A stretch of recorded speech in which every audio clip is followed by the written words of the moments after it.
You take earmark legislation. Some of our senators and state reps, I mean, not state reps, our congressional folks working on trying to get an earmark. At the end of the day, though, Amy, you live out in St. Louis County. A million people live in St. Louis County. That water is provided by a private company. Those are people who specialize in dealing with the water, specialize in making investments, the city of St. Louis has so many things on its plate. It's trying to police, it's trying to keep these beautiful parks going, it's trying to pave roads, and it's got a water system that they're not even throwing a drop in the bucket to fix it. It seems to me that it's time for the city to look to experts to come in and fix this water problem for us. There's this belief, particularly from the left side of the aisle, that privatization is a dirty word. And I don't see it that way. I think privatization, a company that's sole job is to deal with the waters, they can go out and bond to be able to fix it. They have folks who are specifically trained to deal with it, would be maybe the approach for us to look at, because you're talking about $1 billion worth of investment. That's today, Amy. Yeah. If they started doing this construction tomorrow to fix all the water problems in St. Louis, it's going to span out over 4, 5, 10 years. So $1 billion is going to grow to an even larger number, which is why I just don't know that the city has the ability to fix this problem on its own. And as we talked about earlier, that the Board of Aldermen did give the first round of approval for a plan that would raise city water rates by more than 80% over the next 6 years. Obviously, they called it necessary because this infrastructure, this utility, is on the verge of failure. As St. Louis Post-Dispatch points out, they call it the verge of failure here, which is a huge deal, a massive crisis for a city. But even raising the water rates 80% over 6 years is not going to be enough. I would think you're going to have to look at some type of help.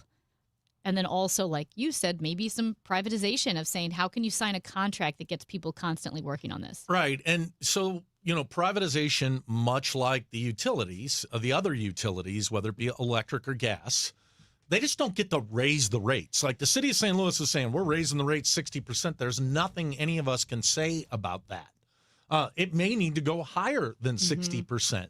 But the city does not have to make that case to anybody other than itself. And that's what they're doing right now is they're saying, hey, look, we need this influx of money to come in to make these investments, so we're raising the rates. Under a privatization situation like you have in St. Louis County and in most of the state where you have privatized utilities, they have to go make the case before the Public Service Commission that, hey, we've got $1 billion worth of problems.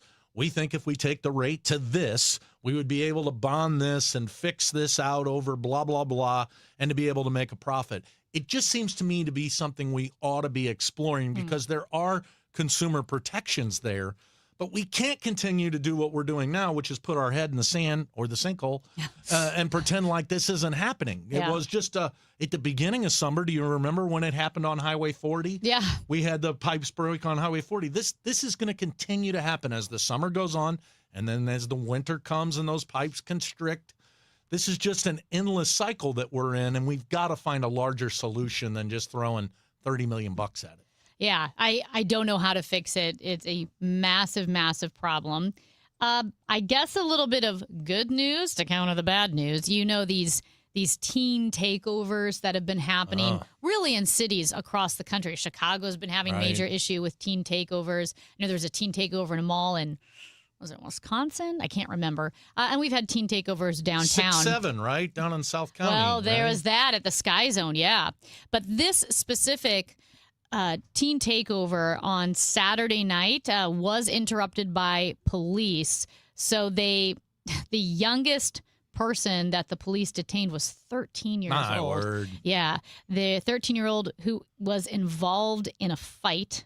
There were about a dozen teens detained. 3 teens were taken into custody for resisting arrest, but there were some undercover cops and the St. Louis Police Department working in the city's downtown and downtown west neighborhoods to disperse the crowds and enforce curfew laws as they saw that this was starting to happen, because these these teen takeovers start spreading on Right. social media. Well done, St. Louis Metropolitan Police Department and their intelligence group and their on-the-street officers to be out there to stifle this. Remember last year at 4th of July, what happened in downtown that St. was Louis, not Amy? good.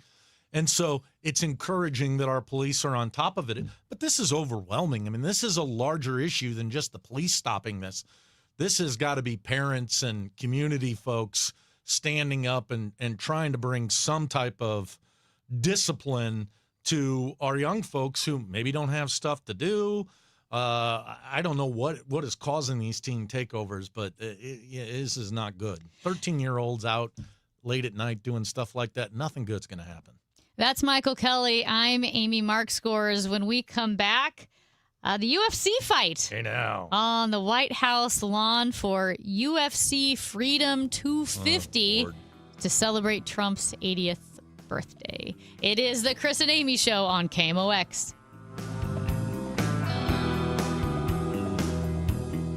Giddy up! It's the Cardinal Cowboy. Don't let garage door problems bench your summer plans. From repairs, tune-ups, and replacements, Renner Garage Door hits a grand slam every time. Score a free repair or replacement quote today, plus $100 off a new garage door. Featuring trusted brands like Delden, Amar, and LiftMaster, Renner delivers the quality, reliability, and performance your home can count on. RennerDoorSTL.com. Forward and back. RENNER, RENNER. America is turning 250 this year, and Circa Sports is celebrating by offering all users in Missouri $250. For everyone in Missouri, all you have to do is deposit $250 on your Circa Sports app, then play through that deposit. Once you do, Circa Sports will reward you with $250 right in your account. This is available for everyone in Missouri, new and existing users. Celebrate 250 years and find out more at circasports.com today. Must be 21 or older and in Missouri. Gambling problem? Call 1-800-GAMBLER. Have you ever felt like you were living just a B or B plus life? It's so dangerous to live that, more dangerous than a B minus or a C plus life, because when you're living a B or B plus life, you don't change it. You think it's good enough. Is it? I'm Susie Welch. I host a podcast called Becoming You. People think, okay, an A plus life is not available to me, but there is a way. We are all in the process of becoming ourselves. Listen to Becoming You wherever you get your podcasts. Let me tell you something about insurance. When you sign your insurance policy, for some brokers, that's the finish line. Handshake, commission, done. Then you may not hear from them again until it's time for renewal. But your business runs all year, so do the gaps and the risk. So go to Supersure.com. If your company has more than 25 employees, whether you're the owner, CFO, or HR manager, it can be too complex to just go buy a policy online. Supersure is the super agency built for you, licensed in every state for your business insurance and employee benefits, all with year-round support for you and your team. At Supersure.com, you can access tools like fine print facts. It'll translate your current policy into plain English so you see what's covered and what's not. Plus a business value calculator so you can estimate what your business is worth so you know what actually needs protecting. Go to Supersure.com. One super agency, one powerful platform, all your policies in one place. Supersure.com. That's Supersure.com. Paid for by Supersure Insurance Agency, LLC, a licensed insurance agency. Men, if you're suffering from erectile dysfunction or PE, you're not alone. Most importantly, you don't have to live with it. Paramount Men's Medical Center restores men's sex lives in just one visit. Their painless breakthrough treatments eliminate ED and PE, even when Viagra and Cialis don't work. Here's Dr. Simovitz, specialist in men's health. Paramount Men's Medical Center's painless breakthrough treatments eliminate ED and PE, regardless of age or medical history. 98% of patients see instant results right in the office. Men are now lasting longer than they ever imagined. And the best part, at Paramount Men's Medical Center, your consultation and first treatment are free. Qualified patients even get their testosterone checked free. Call 314-720-8444. 314-720-8444. Take control of your sex life. Call now. 314-720-8444. This is Jordan Walker. Celebrate Black Heritage Day, presented by your quality Ford dealers on Sunday, June 28th at Busch Stadium. This special culture and community event honors the impact, history, and legacy of the Black community in baseball and beyond. With a special themed ticket, you'll receive an exclusive Cardinals jersey designed by Corey Rogers. And don't miss a special heritage celebration in Budweiser Terrace before the game. Details and tickets at cardinals.com/theme. The weekend starts here. Grab your crew and kick it off at Friday Night Live at Busch Stadium. Every Friday night home game, Budweiser Terrace turns into the hottest happy hour in the Lou with $5 beers, $5 hot dogs, $7 margaritas, live music, and more all game long. Meet up with friends, soak in the energy, and keep the night going with baseball under the lights. Good vibes, great deals, your new Friday tradition. Get tickets now at Cardinals.com. Still here, still trusted. The voice of St. Louis, KMOX.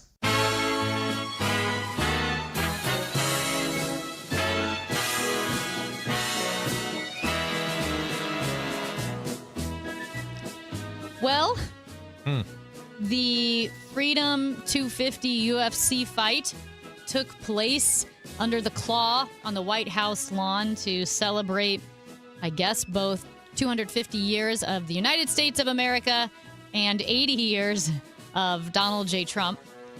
And it was a spectacle. The best thing I can say is if you have not seen Idiocracy recently, you need to watch it because it will no longer be funny. It will just feel like a documentary. Yeah. I'm trying not to be just super cynical here, but I mean, it was a spectacle. They had motocross, they had the UFC fight. It was very, very branded with cryptocurrency ads all over Bud Light. the cage. I mean, Michael, I struggled seeing. It looked like a mockery of, the White House. It looked like a mockery of celebrating America's history. It felt exactly like Idiocracy, which now feels like a documentary. It felt like a Hoosier Fest to me, and it looked like one. I don't get it, but I struggled to. I didn't pay attention to it. I don't even know where you would have watched it last night. Did you have to pay per view? It was on cable. I'm trying to remember which station because I did not watch it. Yeah, I didn't. So I saw most of my clips came from social media, which was fine. I didn't really want to see much other than that. But I don't know. When you look at the whole complement of what this president has done to the White House, from the gold to the Walk of Fame to the, doing away with the Rose Garden, this claw. I mean, I don't know. Do we have the most tasteless billionaire ever to run the White House? And this was on brand last night for his birthday. So good for him. He had it. It's over with. Take it down and let's get this place back to normal. I mean, it is true to a point that, at the end of the day, or at the beginning of the day, Donald Trump was a fight promoter. He kind of learned from Don King on how to promote a fight. And as one writer, it was in the New York Times, but said, America elected a fight promoter and they got a fight promoter. I mean, that's what you saw. But historically, and I know presidents have obviously not been perfect, but you don't really brand White House property. You're not going to have advertisements on it. You generally don't use those historic federal buildings for your own personal brand in the way that Donald Trump has done. And the phrase, again, I thought hit it on the head when it came to what last night was. That it was, money, ego, gore, vanity, hype, and the flash of a camera. And that was, again, from a writer of the New York Times, just kind of describing what the event was. And it has divided. It's taken what should have been a celebration of America and what this country has done and who we are. Imperfect, very imperfect as we are, this country has provided more freedom for more people than any other country in the history of the world. There is still millions of people who want to come here to try to achieve the American dream. And I know we talk a lot about, with inflation, it's so expensive. Is the American dream dead? Well, maybe it is more expensive, yes, to get a house on the white picket fence. But as far as economic mobility and social mobility, what's provided here is really unlike any other country in the world. And you want to celebrate that. The same idea when Barack Obama said we want to form a more perfect union. And how the founding fathers, I feel like, made a document more perfect than themselves. Because obviously it took a long time for us to live up to those ideals. We're still struggling and striving to live up to those ideals, but they're there. And so to see, especially like this moment, one of the UFC fighters took the mic from, I guess, was it Joe Rogan? And this is what he said on the White House lawn in front of the White House. Michelle Obama is a man. Am I right, America? So he made this horrible, disgusting joke, which we debated whether or not to play it because I think it's so gross. I don't want to give it more airtime, but I also want people to hear how grotesque that was on the White House lawn in front of the house where she and her husband and her family lived for 8 years. It just made me sad. And she's been gone for 8 years. And to constantly be the target of this type of nonsense, and then at a presidentially sanctioned event. Yeah. And I think the biggest problem most of us have with what's going on with the 250 thing is this wasn't about celebrating America. This was about celebrating Donald Trump. Last night. They made reference to 250, but it was all about his birthday and the way they did it. And, to my friends on the right who are saying, oh, Kelly, you're just a pearl clutcher and you're crying about this, that, or that.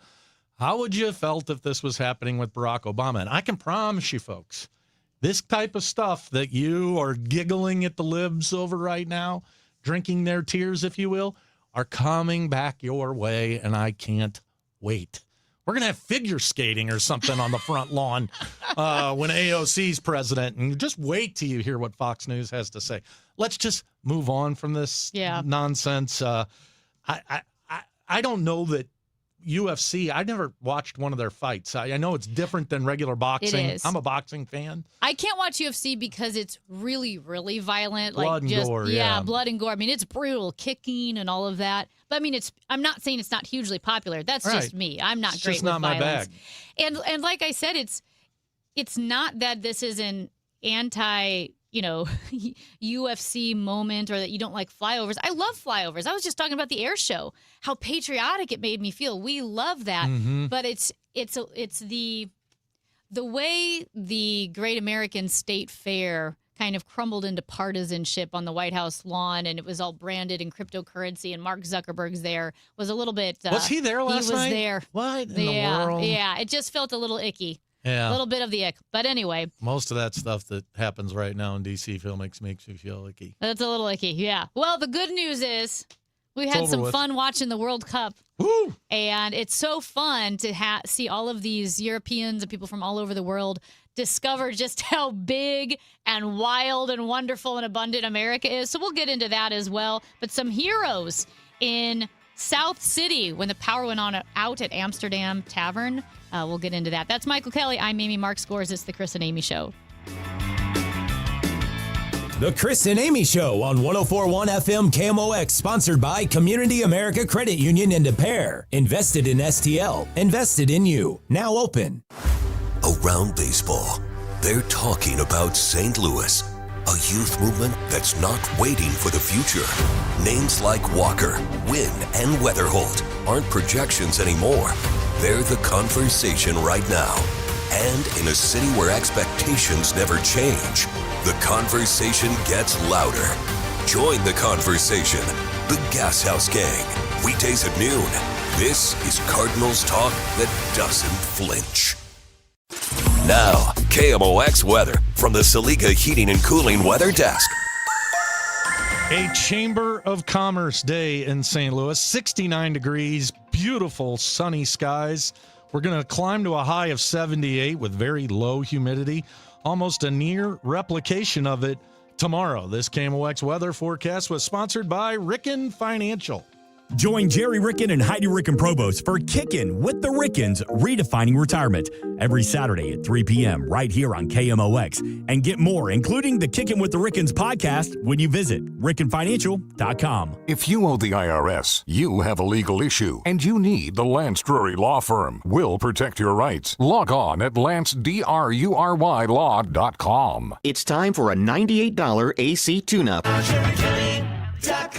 Hey guys, Kevin Wheeler here. I want to tell you about Burn Balance Complex, which is available at supplement superstores. And look, I've been using Burn Balance Complex since the week that it was released, and you notice the benefits really soon after you get started. Look, what Burn Balance Complex is a complete metabolism system. It is not just a fat burner. It works with your body, not against you, right? It's not bringing a lot of the negativity that other supplements bring. It's nothing but the good stuff. It's a natural weight loss option for people that just don't want prescriptions or injections. Get that. I understand it. And to me, Burn Balance Complex is the best thing I've used when it comes to natural weight loss. Also helps with reducing stress and lowering cortisol levels. You're going to get appetite and cravings control along with that, plus all-day focused energy with no jitters, which is the best part. Look, it's not magic. You got to put in the work.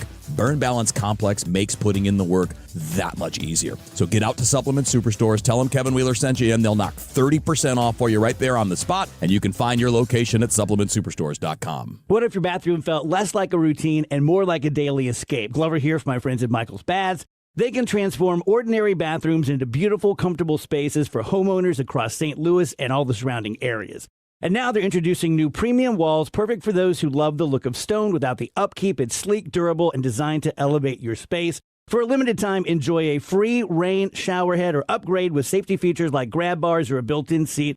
Call us at 636-775-0800 or michaelsbaths.com. My name is Whitney Allen, and I'm a widow. My husband, Ryan, died. We never thought we'd ever have to use life insurance, but the unexpected happened. With Ethos, signing up was fast and 100% online. You can get a quote in seconds, apply in minutes, and get same-day coverage. No medical exams, and you can get up to $3 million worth of coverage. I'm grateful we were prepared. Get your free quote at ethos.com/term. That's ethos.com/term. Paid spokesperson. Time spent on application may vary. Online health questions required. Veterans and active duty service members. When your call to service ends, your mission doesn't have to. Go from GI to IT in just a few months at My Computer Career. Prepare for a high-demand career in cybersecurity, protecting people, systems, and institutions from real cyber threats. Cyber warriors are needed now. Will you answer the call? Go to mycomputercareer.edu/CWP to learn more. That's mycomputercareer.edu/CWP, an elite CompTIA certification partner. VA education benefits are available to those who qualify. Looking for a career change? Well, the Gelman team with eXp Realty is hiring. Their unmatched blueprint to success, real support,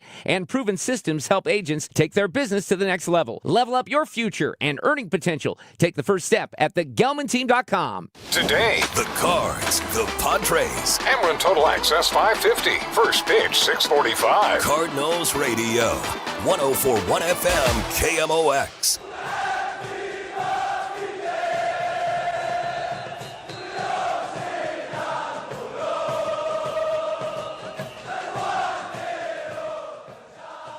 Michael Kelly, have you been watching World Cup soccer? Oh, my gosh, who couldn't? I mean, first of all, that American game was so spectacular the other night. Yeah. They played so fabulous. If they play like that this whole tournament, they may have a chance. But it is fun that even here on American soil, to hear these Europeans and other countries come here and these people chanting the way that they're doing, it's really special. I love it. It is so much fun. I'm having more fun.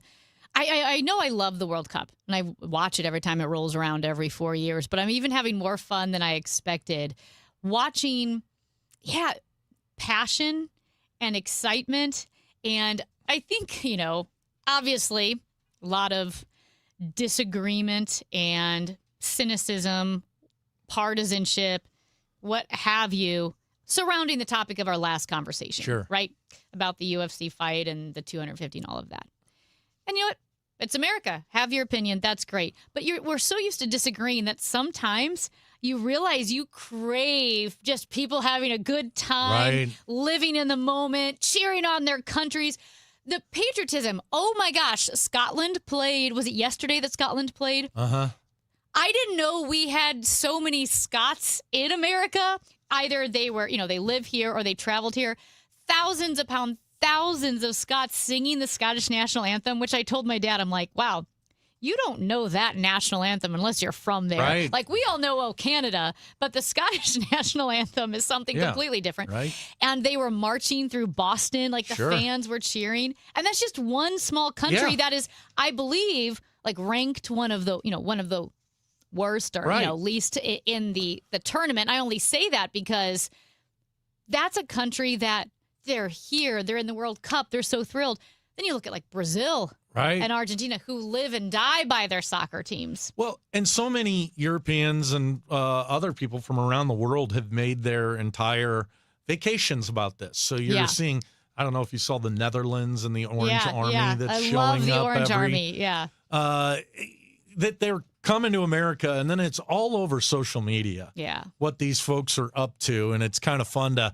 I saw something today. I think the guy was Scottish, who was like, I went to a store today and got a dozen donuts and 2 bottles of whiskey. Like, I love America. We can't do this in my country. Did we talk about this on Friday? The Italian guy who ordered a Coke, and it's this very young, attractive Italian man who orders a Coke at a restaurant and is blown away by the concept of free refills. And his friend is filming him. He's like, I could have 1,000 Cokes. I could drink 1,000 Cokes and it's free.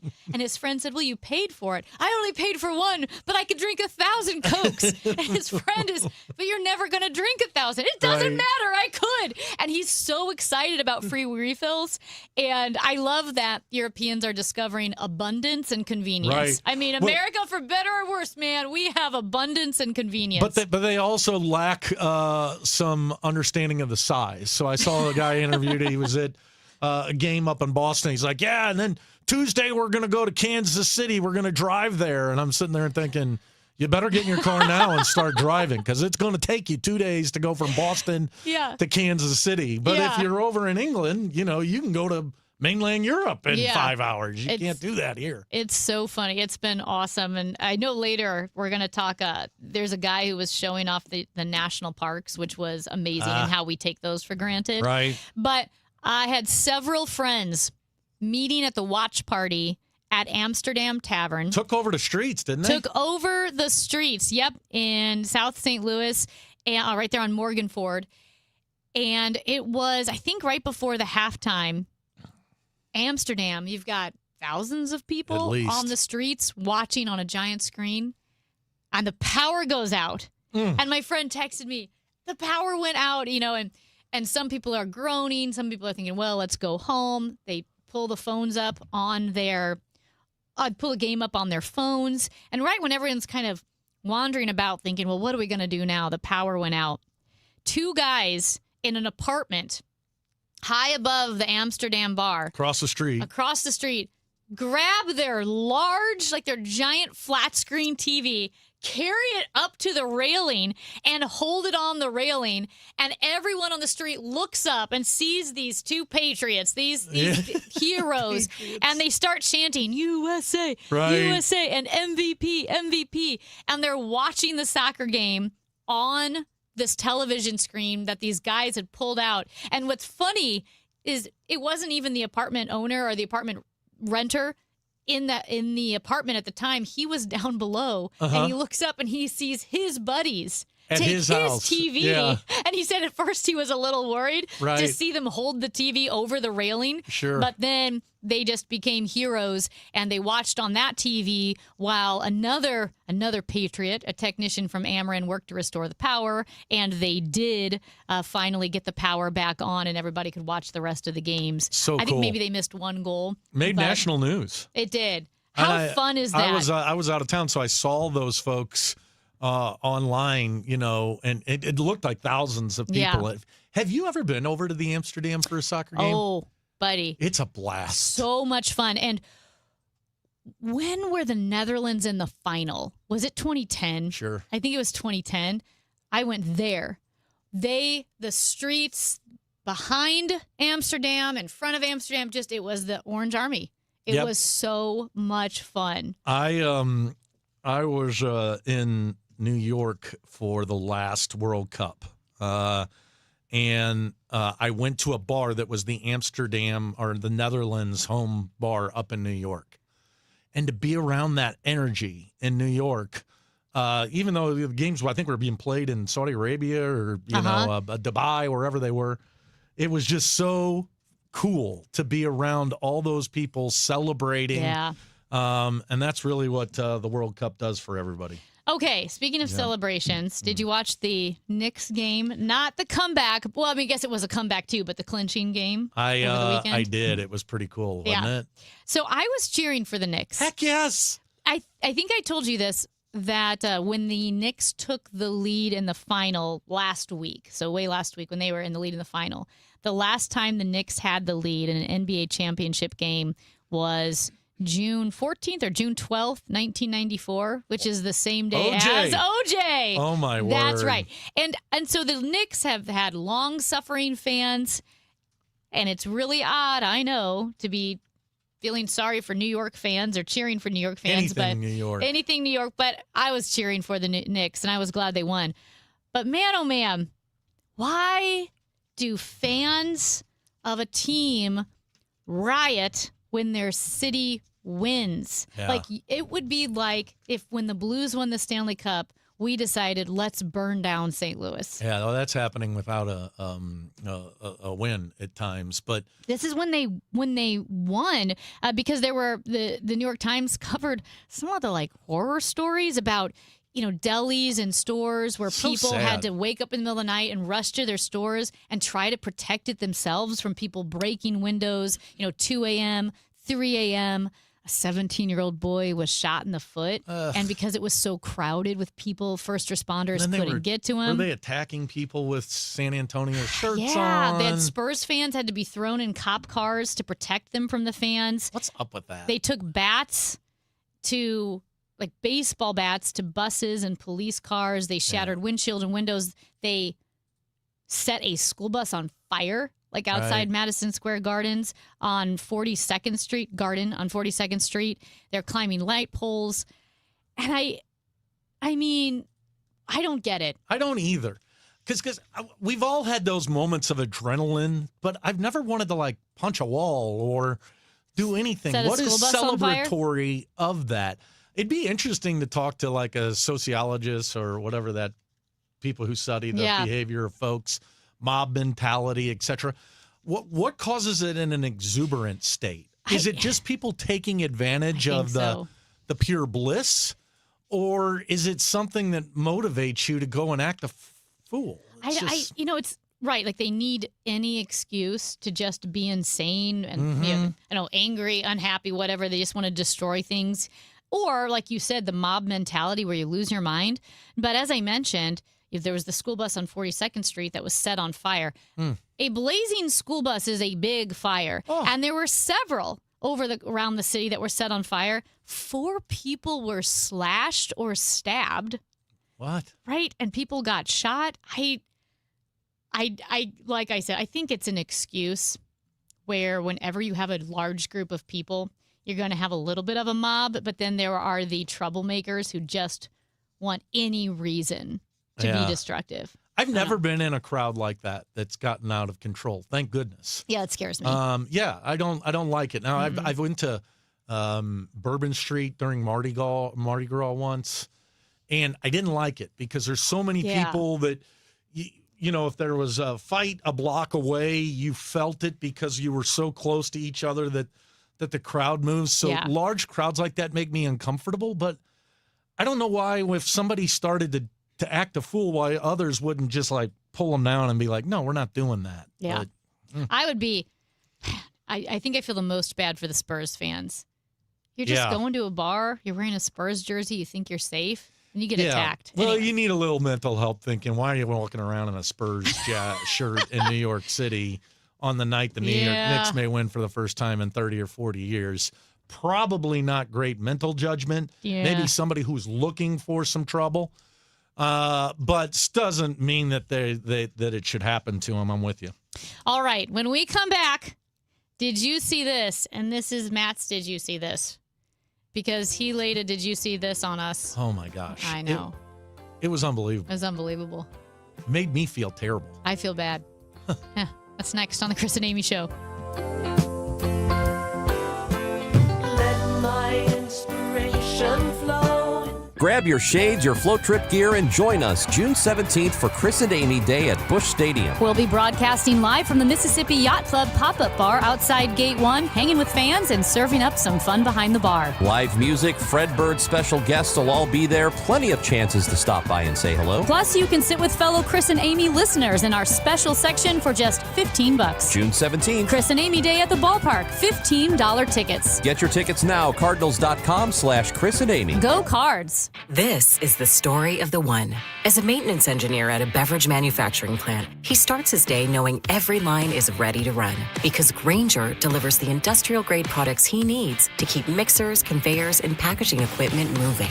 With Grainger's vast selection of bearings, belts, and motors, he keeps operations running smoothly, so nothing grinds to a halt.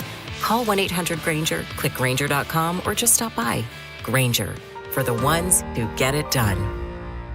Grammy Award-winning quintet Punch Brothers returns to Powell Hall for a special evening of genre-defying contemporary bluegrass music, featuring the virtuosic talents of mandolinist Chris Thiele, guitarist Chris Eldridge, bassist Paul Cowart, banjoist Noam Pikelny, and violinist Brittany Haas. Punch Brothers creates music and lyrics that are both intellectually daring and emotionally resonant. This is modern string music at its most thrilling, bold, brilliant, and unforgettable. Wednesday, June 24th at Powell Hall at the Jack C. Taylor Music Center. Tickets at slso.org. For decades, Morgan & Morgan has represented hundreds of thousands of people at their hour of need. Injuries on the job, car crashes, medical malpractice, and nursing home abuse, Social Security claims, dangerous drugs, and dangerous products. We became America's largest injury firm for a reason, and no firm is even close. Then we got to thinking, what if we could prevent these terrible events before they occurred? So we built the AI-powered People Protector. Simply visit peopleprotector.com and type in the product you have questions about before you buy it. Children's toys and accessories,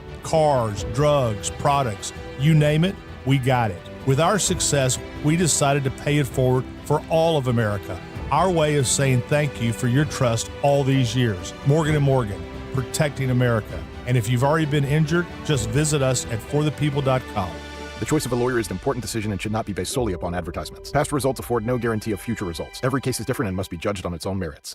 Hey guys, summer is right around the corner, and right now Universal Windows Direct is making it easier than ever to get the job done. When you buy 4 windows, you get 4 for free. That's one of their biggest offers of the year. The more windows you replace, the more you save. Plus, you'll get 48 months of 0% interest financing, same as cash. 314-334-2522 or visit universalwindowsdirect.com to schedule your free estimate today. That's universalwindowsdirect.com. Hi, this is Steve Butts from the Crawford Butts Insurance Agency. In 2026, our agency celebrates a momentous occasion as we celebrate 65 years of service to our clients, a tribute to our founder and my dad, Nor Butts. Our staff is ready to assist you with all your insurance needs. So please call me, Steve Butts, at 314-752-2500 or at crawfordbutts.com. For auto, home, and commercial insurance needs, that's crawfordbutts.com.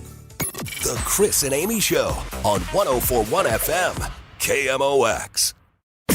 Now, did you see this? With Chris and Amy.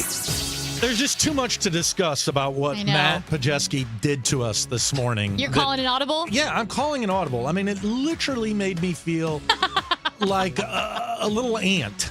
And so I would like to save that for the 10 o'clock hour. But did you see this, Amy?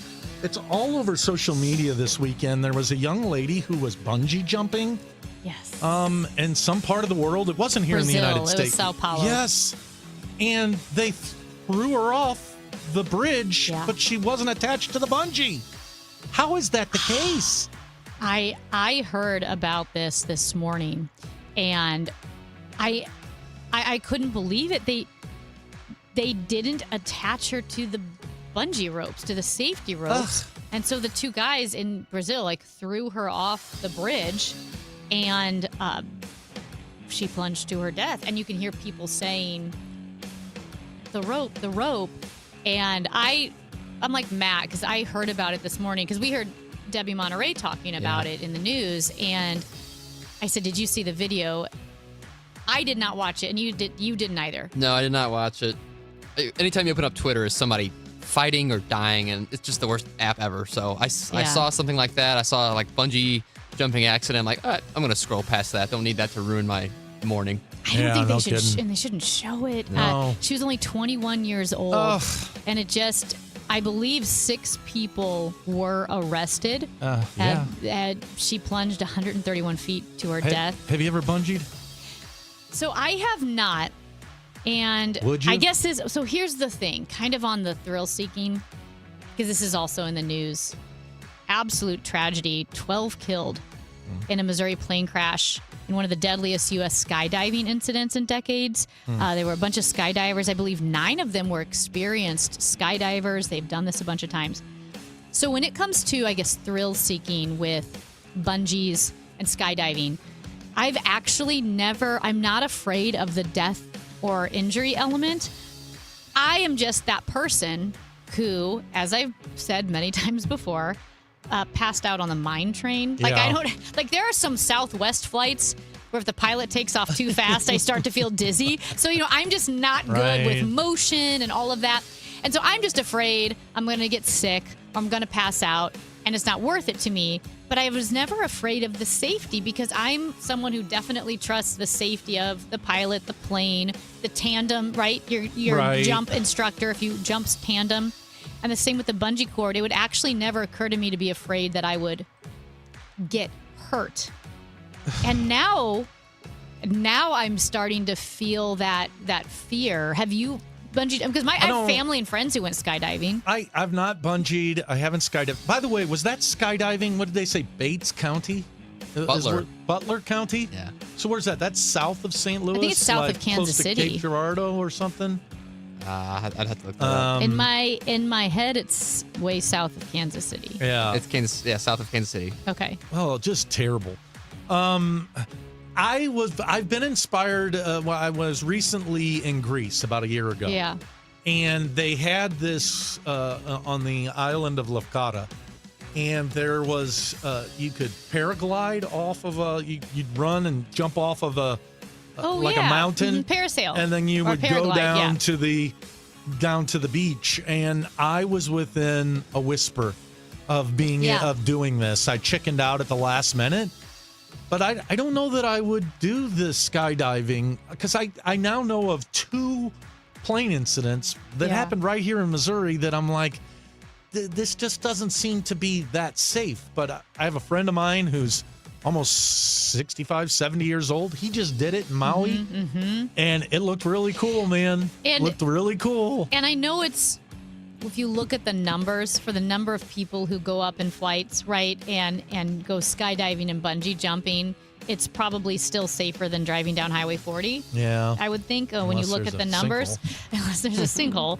But you've gone skydiving, Yeah, Matt? I have. In San Diego. It was the most fun thing ever, but I don't know if I'd do it again. I don't want to test my odds. I feel like, survived once. Let's not risk it again. But it was really fun. Well, what's the sensation when you jump out of the plane? It's almost like calm. I didn't really feel that weightless feeling that you feel on a roller coaster or anything. It's just very calm. I mean, yeah, the wind's blowing your hair back and your ears are flapping at 1,000,000 miles per hour, but you're with a guy. It's a tandem jump. So once they pull that parachute, I mean, you're just soaring. It's very relaxing. When they pull that parachute, is it a hard? Yeah, it hurt. And there's a harness, and it's gonna pull you up right where you don't want to be. Right. Pulled up, and that part hurt for a brief moment, but when you're actually just soaring and just kind of coasting, quiet as can be? Very, very quiet. Yeah. Wow. When you first jump, is it a split second of your stomach dropping and then it stops? It's just a whirlwind. You don't know what's right or like what's up, what's down because you're tumbling out of the plane. Jeez. I don't know how the instructors know to right you. How to get you right side up. It's just a whirlwind of. Matt, you're motion. a big dude like me. Who was on your back? Is it a guy that's bigger than you and I? Nah, he's about the same size as me. Yeah? Yeah. I would be afraid to have somebody smaller than me on my back who's in charge. And that was going to be the case for me in Greece. I was just like, it was going to look like I had a dick on my back. Yeah. What you just mentioned, it's called paragliding. Is that what it is? I almost did that in Switzerland, which I think proves that you definitely make poor decisions in Europe. But I was also close. And the main reason I didn't do it, because I was with Noah, right, in Switzerland, and she was going to go, I don't know, to a spa or something. And I said, well, I kind of want to do this paragliding. And it's expensive and everything's expensive. And it was so last minute. And they're like, oh, yeah, I think we can squeeze you in. And it was just one of those where I'm like, you know what? I'm just going to enjoy the afternoon with Noah and hang out. Smart decision. But someone died that weekend paragliding. Enough said. In Switzerland. Don't ever go. Right? Let's just, if you're ever inspired in the future, give me a call. I'll talk you out of it. But I will say this to that like community and the skydiving community, because I know they're very tight-knit. Our thoughts, our hearts, our prayers are all with you. And I know that so many of those will continue to skydive because it's their passion. And, they don't want to stop doing what they're doing. Blessings to those folks. Hey, can you believe an hour's already done? No, I can't. Now it's time to talk about Matt's big news. That's Michael Kelly. I'm Amy Mark Scores. It's the Chris and Amy Show on KMOX. Broadcasting from the Scott Credit Union Studio, 104.1 FM, KMOX. From the FIFA World Cup to competitive business environments, grand ambitions lead to game-changing achievements. At Bank of America, we're there to support businesses at every step, providing insights and expertise to help you gain an edge. He shoots, he scores! What would you like the power to do? Explore winning business solutions at BofA.com/gamechangers. Bank of America, official bank of the FIFA World Cup 2026. I know that hiring can be challenging. You need someone to match your role perfectly. Well, now you can meet them fast on ZipRecruiter. Build your team, build it sooner.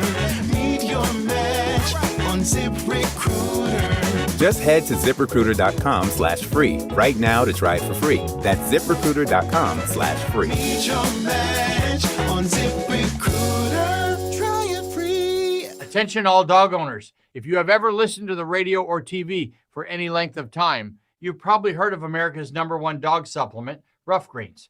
Greetings, naturopathy Dr. Dennis Black, Amazon best-selling author and founder of Rough Greens here. And if your dog suffers from bad breath, itchy skin, licking paws, joint pain, or low energy, the truth is their food is probably to blame. You see, all commercial dog food is dead food. That's why I created Rough Greens.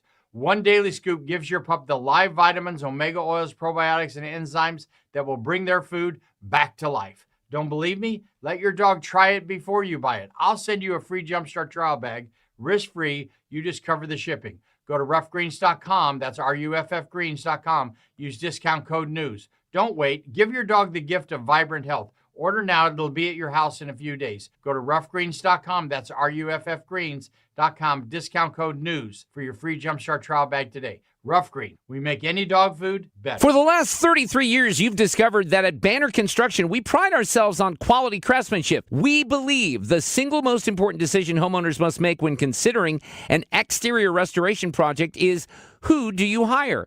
At Banner, we provide well-engineered, meaningful, long-term solutions to transform your home into the pride of the neighborhood.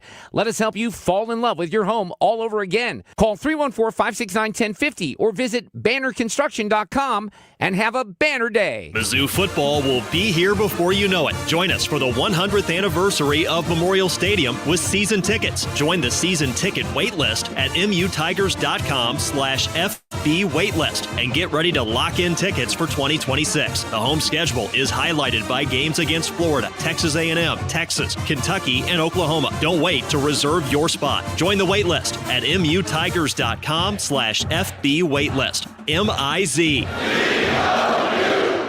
The trusted voice of St. Louis. KMOX AM St. Louis. KMOX FM Hazelwood. Always live on the free Odyssey app. It is 10 o'clock and 70 degrees with sunshine in downtown St. Louis. I'm Debbie Monterey. The FAA and the NTSB investigating a deadly plane crash in Missouri Sunday morning. 12 people killed when the plane went down in Kansas City, south of Kansas City, soon after takeoff. ABC's Matt Rivers is on site in Butler. The Pacific Aerospace P-750 plane holding 11 passengers, all preparing to skydive. Shortly after takeoff, a city official says it appears the pilot may have been trying to make an emergency landing on a flat roadway nearby, but the plane stalled and crashed. The company operating the flight, Skydive Kansas City, saying in a statement, "Our deepest sympathies are with the families, friends, and loved ones of all who were lost." The United States and Iran reaching an initial agreement that would extend the shaky ceasefire and lead to the reopening of the Strait of Hormuz, but significant challenges remain to ending the war, including whether Israel will continue its offensive in Lebanon.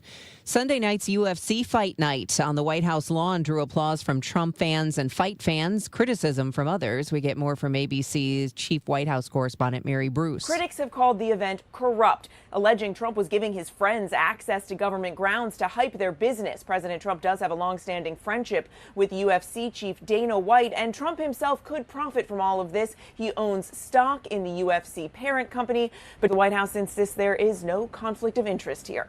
Several St. Louis cities considering merging fire departments. The Post-Dispatch reports officials from Olivet, U City, Clayton, Richmond Heights, Maplewood, Webster Groves, and Shrewsbury agreed to shell out up to $40,000 to study the merger. They say the cities don't have the resources to fight big fires by themselves, and a merge could allow emergency responses to be more flexible and efficient. After a recent state highway patrol trooper killed himself in mid-Missouri, there's growing conversation about what first responders see on the job and how it affects them.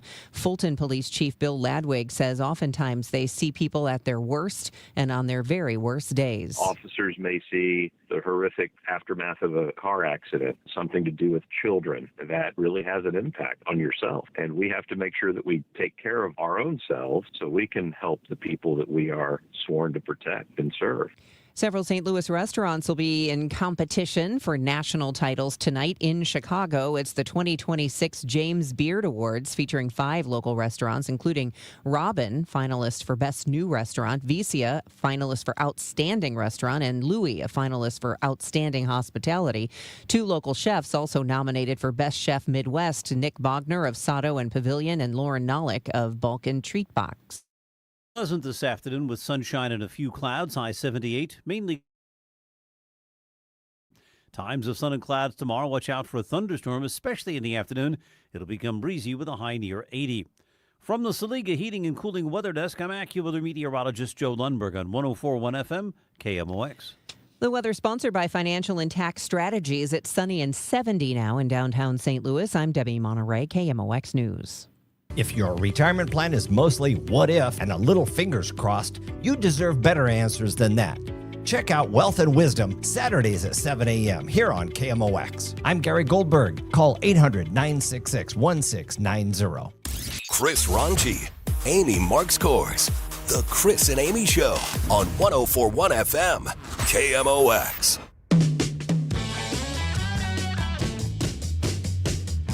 So anyway, we're sitting in the office this morning, preparing for the show. Michael Kelly, me, our buddy Amy Marks Kors, our buddy Matt Pajeski. Hey. And this show, we got a lot of time to kill, so we go through a lot of topics. We have conversations. Share some personal stuff. We share some personal stories because you never know what's going to stick. Right. I may have a really stupid thing. Well, I know everyone listening is, everything is stupid. But I may have a really stupid thing that happens, and I bring it up, and suddenly Matt and Michael can blow it up to something hilarious, right? So Matt, throwing noodles at the wall, as one does, says, hey, do you ever, you asked the question, I was going to ask you guys, do you ever tell people when it's your birthday? Or how do you feel when other people tell you it's their birthday? And so I immediately said, why, Matt? Is it your birthday? No. I Amy immediately spoke. said no. I was like, no, I'm not going to tell someone it's my birthday. I agree. That's kind of like weird. I mean, I know some people do it, but I'm not going to go like, hey, guys, it's my birthday, so no, not really. And then that's when you said. Well, why, Matt? Is it your birthday? And yeah, it is my birthday today. Oh, my gosh. Matt! And we felt like small, because I would have stopped and gotten donuts. No. I'd have stopped and picked a little something I up. know for a fact that we've acknowledged your birthday in the past. Well, yeah, the past is the past. Today's Now, today. did you put this on your calendar for future years? Well, now I'm going to, yeah. But the thing, donuts would have been awesome. But I also don't want to say that it's my birthday because I don't want to make you feel like you have to go out of your way and get donuts. You know what I mean? But don't you have a note? Yeah. above your desk that says, Yeah. Happy birthday, Matt. We love you very much. Yeah. Love Chris and Amy. Yeah. When was that from? Probably a year or two ago on computer paper. That was very nice of you.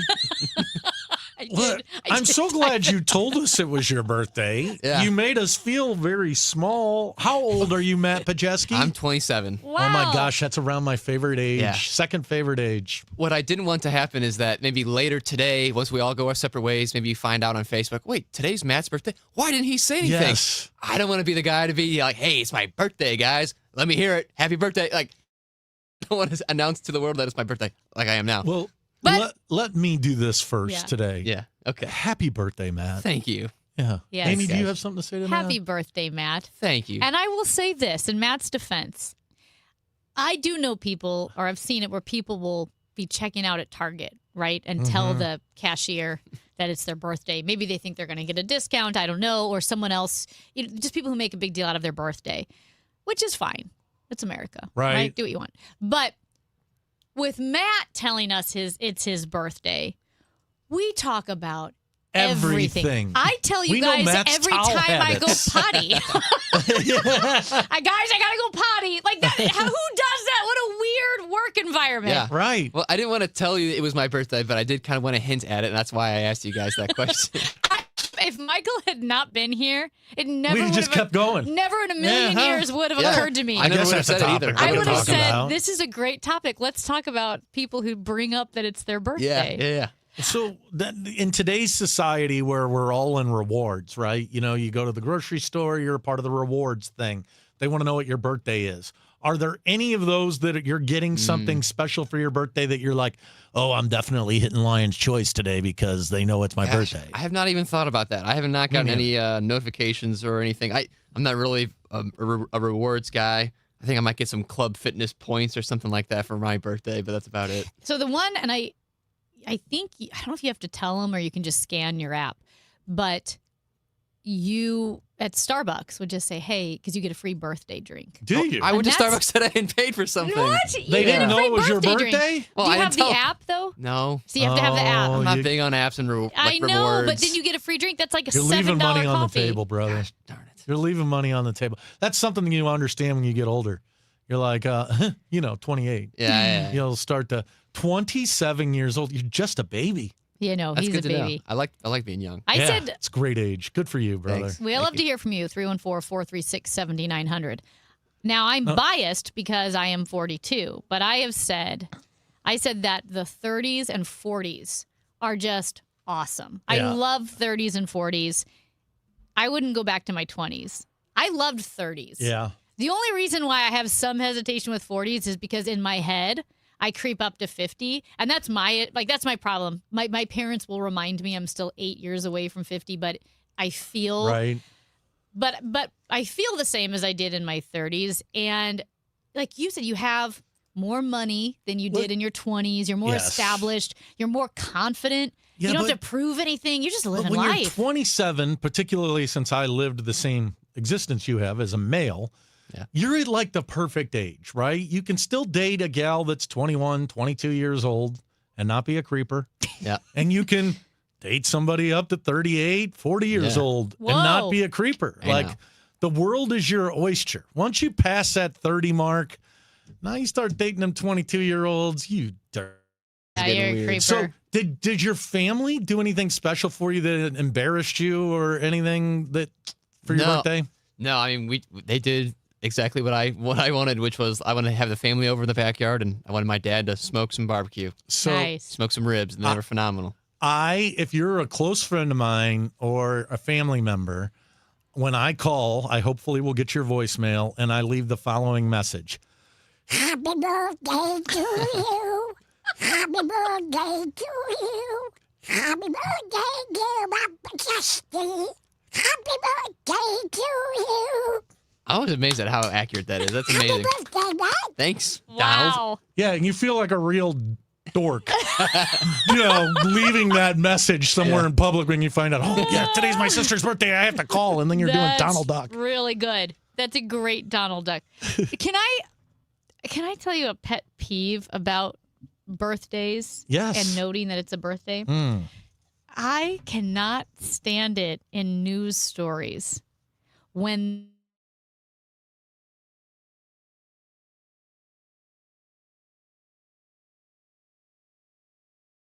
and it was their birthday. Yeah. Or something great happens like Alec Burleson hits a home run. Right. He hits a home run and it's his birthday. It doesn't matter. Don't.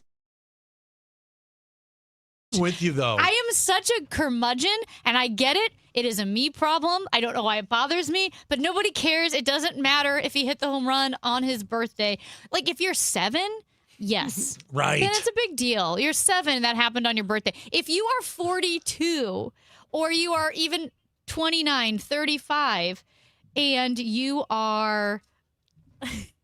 Are celebrating birthday? Yes. Yeah.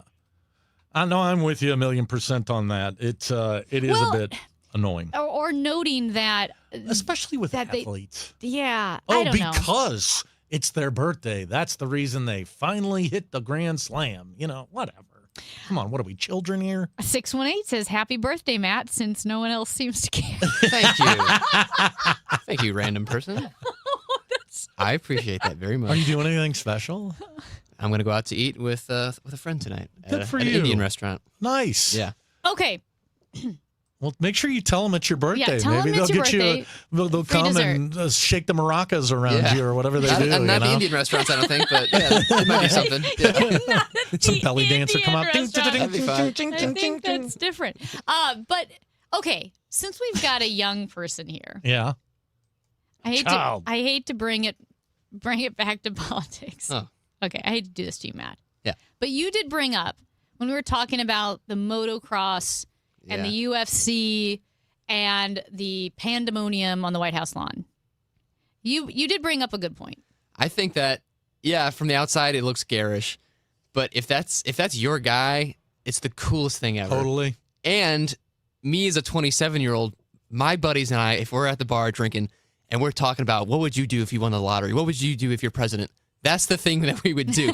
All right, I want UFC fights. I want the jets flying over, and I want guys fighting, and I want guys doing tricks on their motorcycles in front of my house, and all you guys are coming over, and we're inviting the Playboy, but and all that. Like that's what we're talking about at the bar. Right. And this guy's just doing it for real. You know? Yeah, that's a So, good point. Can I hate him? I don't know. I mean, it's just I don't know.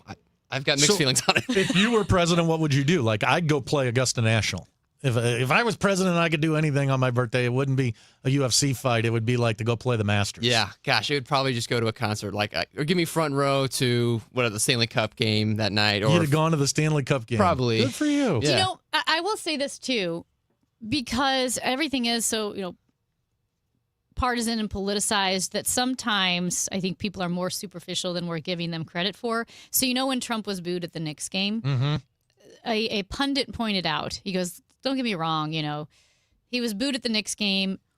It was unfortunate that it was during the national anthem, because you never love to hear booing during the national anthem. But if you're going to show the president, when do you show the president? You show him Right. during the national anthem. So you had that conflict.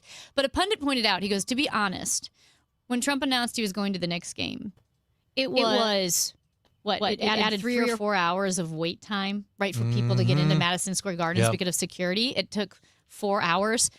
And he goes, I bet they could have, if Mother Teresa went to the Knicks game and took that much security, they could have showed Mother Teresa. Sacrilegious, but during Ave Maria, and Knicks fans would have booed. No, I don't think so. Do you think that was his argument, No. that they would have booed anyway because they're just like, dude, Yeah, it took forever? Do you well, think that's a valid argument Yes, or not? it's a valid argument that he probably shouldn't go. Tip O'Neill, I think it was who it was, who said, never, ever, ever participate in a sporting event as a politician. And I know Mr. Gephardt lived by that when I worked Really? for him. Yeah, because But, like, if Bush and somebody's Obama going to a went, right? baseball, okay, a president of the United States is unique, right? Sometimes they have to throw out the first pitch, etc. But if you're, classic politician, people don't want this to be about you. It's an escape from life. Now, Yeah. I can make the argument that President Trump was a Knicks fan growing up. He's one of the most famous New Yorkers, obviously, of all time. I can understand why he wanted to go to the game. I think he should have expected what was going to happen. And even if his approval rating was at 80%, which presidents have had in the past, particularly when we've gone to war, I still think he would have gotten booed because people don't want that to be a part of their escapism. I don't want politics in my sport. Yeah. It's like the one place where I can actually sit down with the guys from down the hall and be like, hey, we're all Cardinal fans, even though you guys believe wacky stuff. I'm okay with it. So a texter did bring up, a 618 says, well, Obama got cheered when he attended a game, and I went to a game. He was retired. Was he no longer okay? president. What about when he threw out the pitch at the All-Star game? I think that's a unique circumstance. Because of the pitch and everything? Because it's the All-Star game. And look, I don't. If I was President Trump, I wouldn't have gone to the game simply because of the delay that it brought other people. Yeah. But I don't know. If I was president of the United States and the Cardinals were in the World Series, there's a pretty good chance I'd be showing up. So be it.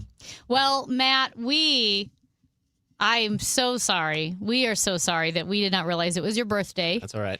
Happy birthday. Thanks. Thank you for giving us some perspective. I'm really glad you got your UFC fight and motocross on the White House. That's everything I wanted. Just like you Congrats, wanted. brother. Thanks, guys. Thanks for some Have fun for tonight. perspective I will. there. Yeah.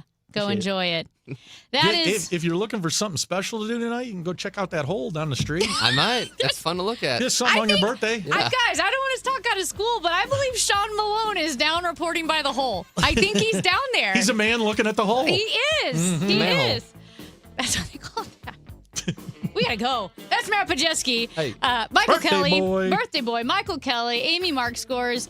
Speaking of Michael Kelly, you're never gonna believe what Michael Kelly 36-hour whirlwind. went without for 36 hours. Yes. It's the Chris and Amy Show on KMOX.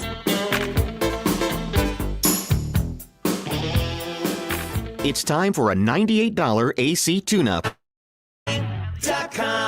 If you suffer from burning, tingling, or numb feet, pay special attention as we discuss neuropathy with Dr. Patton, D.C. Doctor, what is neuropathy? Peripheral neuropathy is nerve damage to the feet and legs. What are the symptoms? The symptoms are numbness, burning, tingling, pain, and loss of balance. Is neuropathy treatable? It's absolutely treatable, and we have amazing results. If you have burning, tingling, numbness, coldness in your feet or hands or balance issues, call us at Comprehensive Integrated Health today for a nerve damage screening. The screening will tell if you're at risk for serious complications and if you're a candidate for our cutting-edge treatment program. Don't wait until your symptoms are so severe nothing can be done. End-stage neuropathy leaves people confined to walkers, wheelchairs, and even amputations. The first 10 callers will receive a free nerve damage screening. Call 636-355-8662. 636-355-8662 for your free nerve damage screening. 636-355-8662. Onyx, I keep having stomach issues. Please make me a doctor's appointment. Okay, are you suffering from diarrhea, bloating, gas, or oily stools? If so, you may want to ask your doctor if it could actually be a problem with your pancreas, called exocrine pancreatic insufficiency, or EPI. My pancreas? How is EPI treated? A prescription medicine like Creon, macrolipase, is used to treat people who can't digest food normally because their pancreas doesn't make enough enzymes. Creon is the #1 prescribed treatment for EPI. Creon may increase your chance of fibrosing colonopathy, a rare bowel disorder. Tell your doctor if you have a history of intestinal blockage or scarring or thickening of your bowel wall, if you are allergic to pork, or if you have gout, kidney problems, or worsening of painful swollen joints. Call your doctor if you have any unusual or severe gastrointestinal symptoms or allergic reactions. Take Creon as directed by your doctor, and always with food. Do not chew capsules, as this may cause mouth irritation. Other side effects may include blood sugar changes, gas, dizziness, sore throat, and cough. These are not all the side effects of Creon. You can learn more at 1-800-633-9110. Before your appointment, visit creoninfo.com. That's CREON info.com. If your air conditioning system is just not cooling, you feel it's not cooling, go outside and also make sure the outside unit is running along with the inside unit. Those little black lines that are coming out of your house, see if they have ice on them. If you notice ice, check your filter. Make sure if your filter is dirty, it will make your system ice. Another thing to check is your breaker on the inside. If cleaning your filter and cleaning the outside and you checking your breaker still does not work, call me. You'll need me to come out. Sorry. But good thing, there's a really easy number in Missouri and Illinois. It is area code 314-293-2600. Again, Missouri and Illinois, 314-293-2600, or on the internet, bartinman.com. That's Bart with a B, Inman with an I.com. God bless. This is the story of the one who keeps multiple buildings running smoothly day after day. Plumbing that flows, HVAC that hums, cleaning supplies that keep surfaces sparkling. That's why she counts on Grainger. With easy reordering online and 24/7 support, Grainger helps her keep the products she needs on hand. So shelves stay stocked and buildings stay ready. Call 1-800-GRAINGER, click Grainger.com, or just stop by. Grainger, for the ones who get it done. Veterans and active duty service members, when your call to service ends, your mission doesn't have to. Go from GI to IT in just a few months at My Computer Career. Prepare for a high-demand career in cybersecurity, protecting people, systems, and institutions from real cyber threats. Cyber warriors are needed now. Will you answer the call? Go to mycomputercareer.edu/CWP to learn more. That's mycomputercareer.edu/CWP, an Elite CompTIA certification partner. VA education benefits are available to those who qualify. Join Jerry Ricken and Heidi Ricken Provost for Kickin' with the Rickens, Redefining Retirement, every Saturday at 3 p.m. right here on KMOX. And get more, including the Kickin' with the Rickens podcast, when you visit RickenFinancial.com. Built on a century, focused on today. The voice of St. Louis, KMOX. Thank you for your texts to 314-436-7900. We were talking about Matt Pajeski's birthday, and a texter says, last year I had my colonoscopy on my birthday. Of course, everyone asks to confirm who you are and asks what your birthday is and your name. So I'm rolling down the corridor to the exam room, and people are saying, happy birthday. I'm thinking, sure, it's a very happy birthday. Now, have you had a colonoscopy? No. I have. And let me just tell you, the night before preparation's not as bad as everybody says it is. But the day of the colonoscopy, after it's over with, you feel really good. Yeah. You're like super light. You feel like you could go out and eat bad food, real thick stuff. So while that was a poor lead up to this person's birthday, I bet after this was over with, they were in a good mood. Yeah, felt great. Okay, you were in Florida. On Friday, I was with you on the radio. Yep. And had a meeting Friday afternoon and then bolted out of town for 36 hours. Wow. I flew down to meet with some of my friends that had been planned for a while. I was in Naples, Florida. Ever been there, you guys? Yep. Wow. Nope. Such a beautiful part of the country. It's on the Gulf side there. It's just a lot of fun. So the next day, Saturday, which is the whole reason I was going there, we were going to go out on their boat. Well, the ocean was smoother than a lake. Yeah. Like there was absolutely zero waves. To the point that when you looked out at the ocean, all you saw was a reflection of the sky. Yeah. It just looked like the sky. It was spectacular. But I had made the decision that morning when I put on my sunscreen and stuff. I said, you know what? I'm going to go be in the moment. Yeah. I'm not taking my phone with me. And so sure enough, I left my phone there. So I missed out on the sinkhole. I missed out on things flying. Yeah. And for the first 45 minutes to an hour of not having my phone, I was constantly grabbing my butt, feeling like it was vibrating, because my pocket. Where do you keep your phone? My back pocket. Okay. I'm constantly feeling my butt vibrating, and I'm looking for. And then once I got past it, I'm telling you guys, it was the most luxurious feeling of having no worries, not knowing what's going on in the world, knowing you have no responsibilities, not having to worry about anything. It was so great. There was one thing that happened, though, that I was like, doggone it, I wish I had my phone. Okay. So as we're zooming from Naples up to Sanibel on this piece of glass, which is the ocean, these dolphins are swimming behind us with the engines of our boat jumping out of the water. And I was like, I wish I could take a picture of this. Yeah. But it was well worth not having my phone so that I had that experience. And I encourage you, if you've not taken a break from technology, it's impossible to say, oh, I'm not going to use my phone for a week. I get it. That's just not the world we live in. But if there's a 24-hour period that you can make the commitment, tell everybody I'm going to be okay. Mom, don't worry about me. I'm not going to be on the side of the road, etc. It is such a great feeling. I loved every second of it. So how long did the withdrawal last? Like the phantom buzzing? About 45 minutes to an hour. Oh, that's not bad at all. But alcohol may have been helpful. Well, there's that, because we were having a good time. We had a driver, so I didn't have to worry about anything. And then even when I got back that night, we didn't get back till dark. Headed to dinner. I didn't have my phone, and it was awesome. I didn't really reconnect with the world until Sunday morning. I love that so much, and I've said over and over that when I am no longer at this job, I'm going to get a flip phone. But I don't think it's going to work because every concert ticket, every baseball ticket, every airline boarding pass, logging into different systems, everything's on your phone. Right. Even when we flew to Canada, you had to download like the MDC or whatever and travel. And I just think, could I possibly make it work? Probably, if you really wanted to, but I think it would be a pain. Even parking. Right. There are no meters anymore. You got to pay with You have to pay with a phone. Doing street parking. We went to a restaurant on Captiva Island, and they're like, "Oh, just use your phone to look at the menu." And I was like, "We don't have our phones." Then they brought out some paper things. It just felt so great. Okay, Frank, our producer across the glass there, is shaking his head. I think it was about the meters, but I could have sworn that some of the meters aren't taking coins in Clayton, that you have to pay for it. I think that's right. There's so many places. I mean, heck, you go to a ball game anymore, you can't pay with cash. They want you to pay with your phone, or that with is a true. credit There card. are cashless I don't places. like that. Frank is gesturing over there, so we're gonna get the download from Frank. But at any rate, could I go without a phone? Yes. Yes.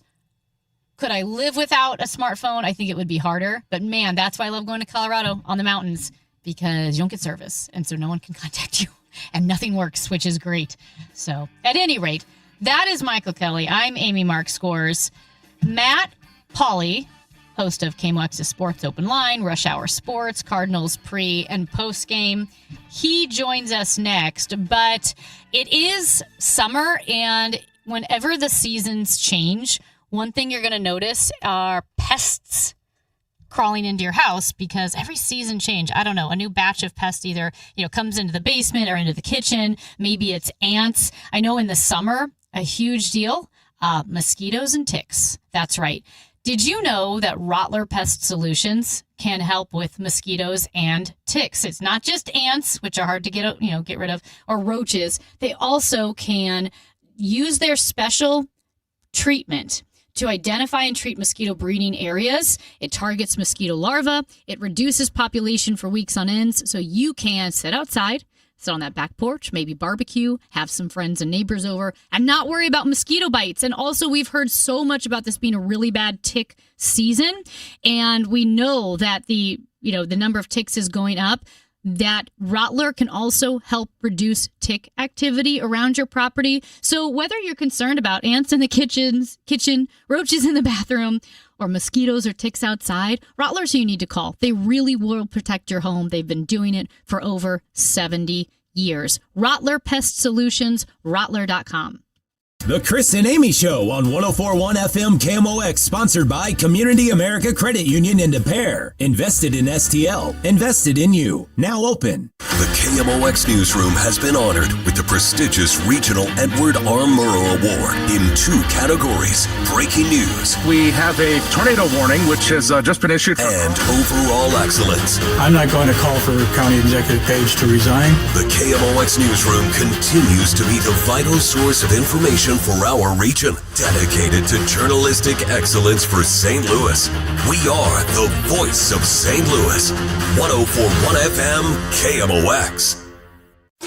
Now, KMOX weather from the Saliga Heating and Cooling Weather Desk. Roll down the window, open the door. It's absolutely fabulous for the middle of June in St. Louis. It's 71 degrees in downtown St. Louis. We're going to a high of 78, a near replication of it tomorrow. Woo, Chamber of Commerce Day. Weather sponsored by Renner Garage Door, forward and back, RENNER. Giddy up! Cardinal Cowboy here. Summer heat can put your garage door to the test. Stay ahead of the game with a Renner Garage Door Summer Tune-Up. Plus, score a free repair or replacement quote and $100 off a new garage door. Forward and back. This is the story of the one who keeps multiple buildings running smoothly day after day. Plumbing that flows, HVAC that hums, cleaning supplies that keep surfaces sparkling. That's why she counts on Grainger. With easy reordering online and 24/7 support, Grainger helps her keep the products she needs on hand. So shelves stay stocked and buildings stay ready. Call 1-800-GRAINGER, click Grainger.com, or just stop by. Grainger, for the ones who get it done. Right now, inflation is squeezing budgets, and global events can shake up the markets overnight.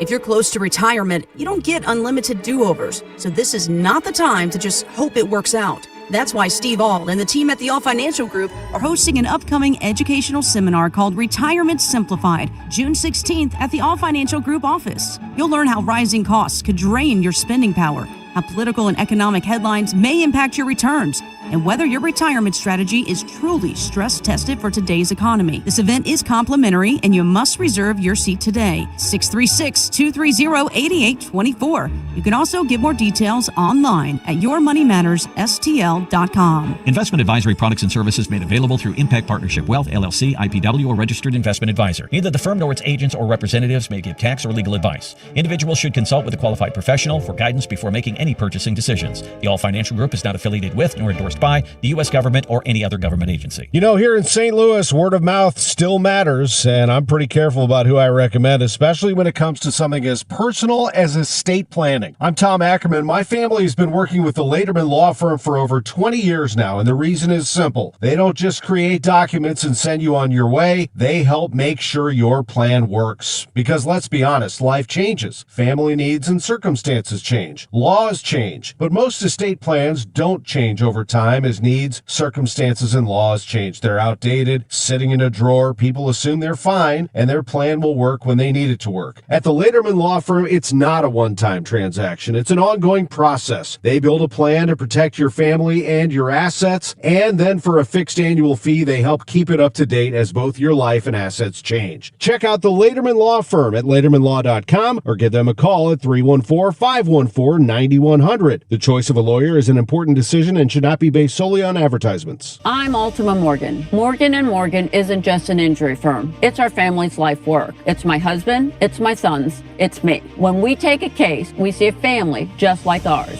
$30 billion recovered is something I'm proud of. But what I'm really proud of are the families we stood beside. It's an honor to fight for you when you need our support the most. Morgan & Morgan, for the people and your family. The choice of a lawyer is an important decision and should not be based solely upon advertisements. Past results afford no guarantee of future results. Every case is different and must be judged on its own merits. Staples presents Celebrations Made Easy. I was throwing a party for the twins and had custom invites and a banner printed at Staples. And that's when I saw Party City is now at Staples. Party City? No way! So now Staples has all your printing needs and everything you need for a party. Everything times 2. And now at Staples, save 25% on all custom banners. Party City is now at Staples. That was easy. Shop Staples in-store, online, or on the app. Some banners available same day when ordered by 12 p.m. Pins 8-1 exclusions apply.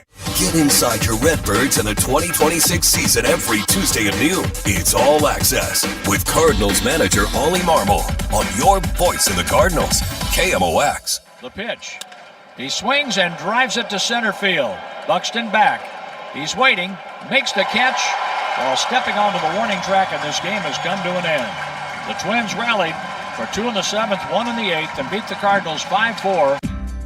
Go Paulie! Paulie's a great name. Go Paulie! What'd you do for Paulie? Anything? Me, Paulie! I was responsible! Paulie, we're here because of you! Matt Pauley, host of KMOX's Sports Open Line, Rush Hour Sports, and Cardinals pre- and post-game, joins us now. As Matt, I'll just get right to it. A little frustrating from the Cardinals bullpen, because you could argue that the Cardinals could have won at least one other game in that series, or maybe even swept the series, but tough to see. Good to see the Cardinals scoring runs, but tough to see the bullpen falter. Yeah, for sure. So that Friday night game against the Twins, I think that's a bottom 4 loss for the team this year. Yeah. That's one. That was a frustrating loss. And like that night I was going through all the frustrating losses, and I think that's like the second or third most frustrating loss when I'm assessing that, which is not a fun thing to assess. And then even yesterday, they get out to a lead, they give that lead up, they give it back, and then the bullpen just can't hold on. So it has not been a good weekend for the Cardinals bullpen. They were on a really good run prior to that, and you hope they can get on a good run again. But that's the story of the weekend. The bullpen just could not hold on to leads. Yeah, and Matt, I think I've got the math right, but in the past 3 series, the Reds, Mets, and Twins, the Cardinals played 9 games and scored 62 runs. They're scoring almost 7 runs a game. Yeah, the lineup, and with the additions that they have made in the lineup, you trade out Nathan Church for Victor Scott. Now, Blaze Jordan comes in, and he's done a really nice job here in the early going. Lars Nootbaar's return as well. Jimmy Crooks being inserted into the lineup a lot, catching when you're facing left-hand starters, being able to put Nelson Velasquez in there. This has turned into a pretty solid offensive club here very quickly, and you give the organization a lot of credit for making those moves and bringing those guys up from AAA. And also, Lars Nootbaar getting healthy is a big part of this as well. But it's been fun to see this team score as many runs as they have lately. So what do you think the Cardinals are going to do, if anything, about the bullpen? I don't know. Could they bring up a guy or two from AAA and try to trade? Yeah, but I think bullpens are through the first 10 games of the year, the bullpen had like a +6 ERA. And then for the next 2 months, they had a sub-4 ERA. They just had a tough – I'm not trying to put lipstick on a pig here. The bullpen did not perform well over the last few days. And so could somebody get brought up from AAA in front of this San Diego series that starts tonight? Yeah, that's a possibility. But at the same time, I think you slow play this one a little bit and just see if the bullpen can, you have to realize, I guess what I'm trying to get to is you have to figure out how real the problem actually is. And sometimes when things look bad, they're from a big picture perspective, they're not as bad as they look in the moment. Now, you don't want to be going through a period where the bullpen just is giving up run after run after run after run, and you lose a bunch of games, and then all of a sudden it's the end of the season, and you go, man, if they would have just played a little bit better during that, in the middle of June, it could look a lot different right now. So it's a tough thing to kind of negotiate between the two sides of, how much do you react to something and how much do you let it play out a little bit more before you have a bigger type reaction, if that makes sense. Matt, before we turn the page and look at the series ahead with San Diego, most of my adult life, I listened to Mr. Shannon and then now lately Mike Claiborne talk about Flag Day being the day that we really understand what kind of a team we have. Well, that was yesterday. What's your assessment? What have we got here? Yeah, I still wonder what direction this thing is going to go in, because they basically have they're in the same neighborhood of what they had record-wise last year, and it did not go well over the final 3.5-4 months of the season last season, where they fell below 500. I think this team is better than last year. The fact that you're not running out Eric Fedde and Miles Michaelis every fifth day alone is going to make it a little bit better. And we just talked about the fact that they can score so many runs. And actually fixing a bullpen is one of the easier things to be able to fix. You can always find guys who you can stick in the bullpen if you need to. So I think a lot of things that this team has done are legitimate and that they can continue to do those things. The thing I don't know, and it's one of the things I love about baseball more than just about any other sport, is you have to build your team to win today, but you also have to build your team to be able to win next week and next month. Making it through 162 games, the grueling nature of that, there are a lot of teams that get off to good starts and have really good records even at the All-Star break, and then all of a sudden they're hitting August and September and they just fall off a cliff because getting through 162 games is really, really challenging. And there's a lot of young dudes on this team who have never gone through 162 very, very meaningful games. So I'm not trying to avoid your question, but I think the thing that I don't know about this team, I think what they've done is legitimate. I don't think they've lucked into anything this year. I think they are as good as their record says they are, but I still wonder if they're going to be able to get through 162. And I don't wonder that because I don't think they're going to. I literally wonder it because I just don't know. Well, as a fan, I feel like we're watching a completely different team than we had last year. There's a different energy, a better feeling, a more optimism out there. Now we head on to play San Diego this weekend. Of course, they're in the division with the Dodgers. We've got a better record than the San Diego Padres, and they've got a huge payroll. They are an absolute mess. Now, they just took 2 out of 3 from Baltimore over the last couple days, but you look at some of their big-name type players who are just doing very, very little. And Fernando Tatis Jr. has been playing better lately, but he still has a sub-700 OPS. Manny Machado is hitting 175 with a 613 OPS. It is bad. It is really, really bad. They're a talented group, and I hope that this past weekend against Baltimore, them taking 2 out of 3 is not them starting to find it. But they are just not playing very good baseball. Now they're still above 500. They're 37-33, so it's not like they're 20 games under 500 or something. But when you look at the talent that is on that roster and the record that they have and some of the terrible, terrible, terrible numbers some of these players who are expected to do big things are putting together, it is remarkable for sure. Is there any lesson or anything to take away from the teams like the Padres and the Mets who have massive payrolls but whose players are underperforming? Or is it, no, it's just a fluke because it's obviously high payroll is working for the Dodgers? I think you have to be smart with your money. The Dodgers are really smart. Now they've got a lot of money, so when things don't work out for them, they can pivot and find a different way to operate, and that helps. But the decisions that they make are all really smart decisions. When we look at the Mets, and I'm a David Stearns guy. That's their president of baseball operations. I was in Milwaukee when he was in Milwaukee. I've always thought really highly of him. And it's like, what happened to the David Stearns that I know? Because what he has done with that Mets team is just not very good. And that is not a team. I don't know what to say about the Padres because the Padres go out and get really good players. You can look at the Mets and you can say, where are the really good players that they added this past offseason?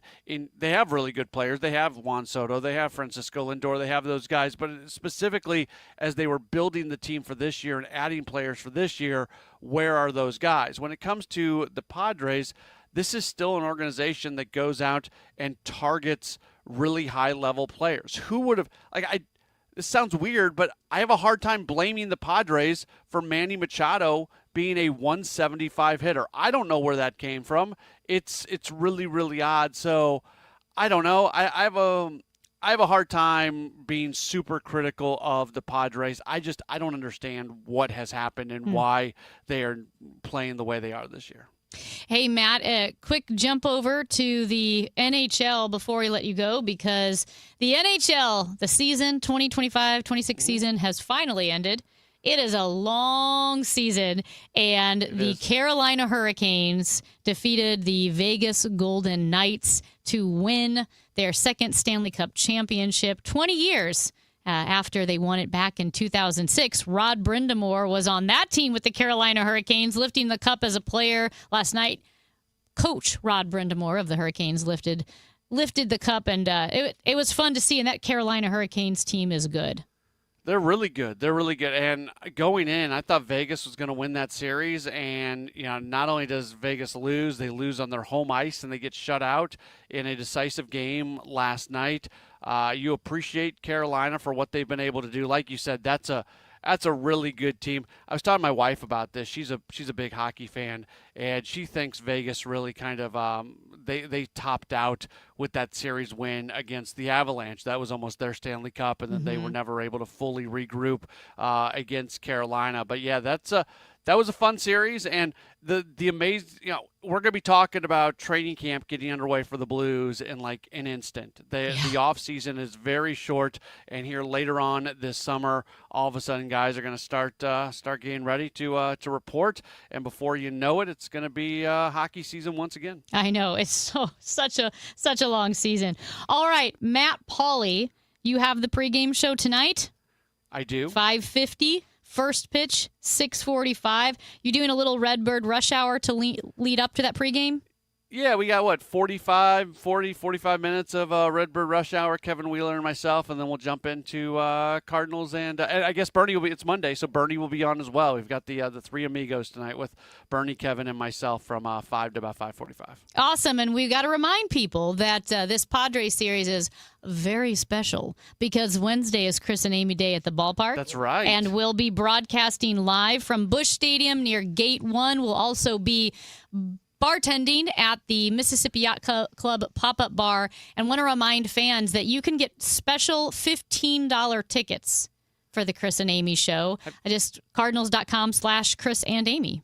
Have you ever bartended before, Amy? I have not. I think you're not a drinker. You're really not a drinker. Really not a drinker, but I think from what I understand, I think I'm just handing the can to people, handing like cans of beer to people, I think. Am I want to see you mix drinks. I want to see you mix drink. I want somebody to come up with an obscure drink, and you have to figure out what in the world it is. You could be like, I don't know if you ever watch Bar Rescue, but you could be like the helpless bartender on Bar Rescue who's like trying to Google a drink and put it together. Yeah, I'm expecting her to be more like Tom Cruise in Cocktail. I want to see her throwing the shaker in the air and. Yes, skills I learned during COVID when we were all locked up in our apartments and homes. Yeah, I just became a skilled bartender. Thank you very much, Matt. You bet. All right. Yo, Paulie, your sister's with me. I'll call you back later. See ya. That is Matt Pauley, and as we said, you can hear the Cardinals, as you always can, on KMOX tonight. And don't forget, Cardinals.com/Chris and Amy. We will have our Chris and Amy Day at the ballpark on Wednesday. $15, you can't even park that cheap. I know. It's good. You got to get your tickets. It's the Chris and Amy Show on KMOX. Broadcasting from the Scott Credit Union Studio, 104.1 FM, KMOX. Grab your shades, your float trip gear, and join us June 17th for Chris and Amy Day at Busch Stadium. We'll be broadcasting live from the Mississippi Yacht Club pop-up bar outside Gate 1, hanging with fans and serving up some fun behind the bar. Live music, Fred Bird special guests will all be there. Plenty of chances to stop by and say hello. Plus, you can sit with fellow Chris and Amy listeners in our special section for just $15. June 17th. Chris and Amy Day at the ballpark. $15 tickets. Get your tickets now. Cardinals.com/Chris and Amy. Go Cards. Nothing makes a gathering great like Eggland's Best Eggs. They're just so delicious with better nutrition, too. For us, it's eggs any style, as long as they're the best. Eggland's Best. Better taste, better nutrition, better eggs. I've been burned before. I was just repeating the same patterns. It turns out I had a type. Workplaces everywhere are looking for love. And by love, we mean the easy way to order food at work. EasyCater. I thought ordering from great restaurants at work had to be complicated, but then I met EasyCater. So many options, so flexible, and when I ordered for 50 gluten-free vegans without going over budget, I knew I'd found the platform I wanted to do life and lunch with. Fall in love with EasyCater. Start an order at easycater.com. This is the story of the one who keeps multiple buildings running smoothly day after day. Plumbing that flows, HVAC that hums, cleaning supplies that keep surfaces sparkling.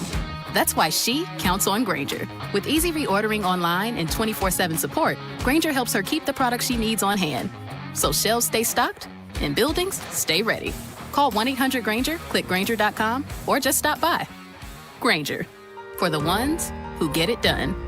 This is Jordan Walker. Celebrate Black Heritage Day, presented by your quality Ford dealers on Sunday, June 28th at Busch Stadium. This special culture and community event honors the impact, history, and legacy of the Black community in baseball and beyond. With a special themed ticket, you'll receive an exclusive Cardinals jersey designed by Corey Rogers. And don't miss a special heritage celebration in Budweiser Terrace before the game. Details and tickets at cardinals.com/theme. The weekend starts at Busch Stadium.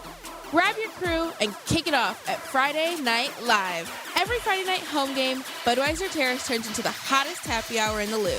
With $5 beers, $5 hot dogs, $7 margaritas, live music, and more all game long. Meet up with friends, soak in the energy, and keep the night going with baseball under the lights. Good vibes, great deals, your new Friday tradition. Get tickets now at cardinals.com. This is the story of the one. As a maintenance engineer at a beverage manufacturing plant, he starts his day knowing every line is ready to run because Grainger delivers the industrial-grade products he needs to keep mixers, conveyors, and packaging equipment moving.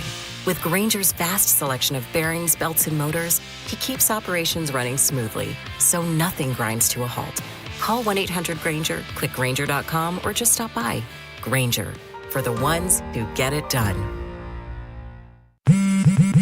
Straight Talk Wireless presents Pickup Truck Wisdom. If you're only good to your new friends, you're not going to have any old ones. Straight Talk gets it. That's why new and existing customers get free 5G phones on Verizon's 5G network. Pretty simple, really. You keep good people by being good people. Find us at straighttalk.com and Walmart. Straight Talk Wireless. Straightforward.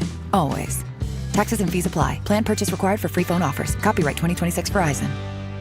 The Chris and Amy Show on 104.1 FM KMOX and the free Odyssey app. Oh my God, Becky, look at her butt. It is so big. Bubble butt, bubble, bubble, bubble butt. Shake your booty. I like big butts and I cannot lie. Wow. Welcome back to the Chris and Amy Show. Birthday Boy playing a couple of tunes there for us. Can I be honest with you? That's the same music bed I played when Ranji got his colonoscopy, so I had that in the can ready to go. Well, he didn't play that for the colonoscopy. The reason we are going to talk butts for a second, Amy, is that I'm so grateful I'm not a girl. I experienced something this weekend without my phone, thankfully, that I've just decided the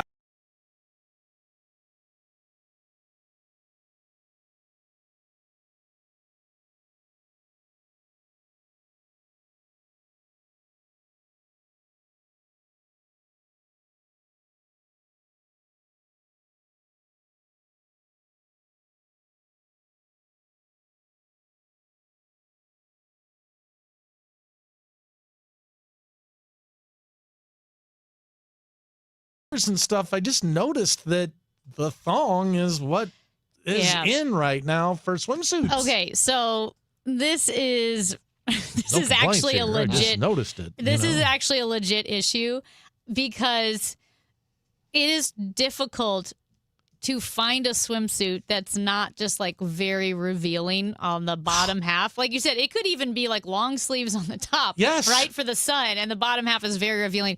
And it's actually become an issue because it's not like you're going to Victoria's Secret or whatever to buy these swimsuits. This is Target. It's everywhere. And Walmart. It is so difficult to find a swimsuit that's a little bit more modest, and it's everywhere. And I'm not sure. I mean, I know everything is a trend, and eventually things will swing the other way.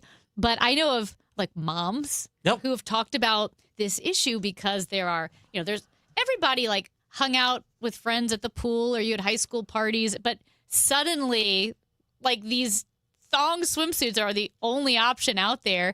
I know there's like clubs that are trying to talk about like whether it's a swim club or a country club or whatever. Cover it up. Like, yeah, like, at a country club, let's say you can't wear denim. Well, can you wear a thong? And so I think they're trying to figure out what to do with this fashion issue with the swimsuits. And it wasn't just the these young days. gals. I mean, there were one boat I saw had 3 generations of folks that were running around in their, less than covering behinds. And listen, as a male, I embrace it. As a father, I would probably be extremely nervous. I'm not a father.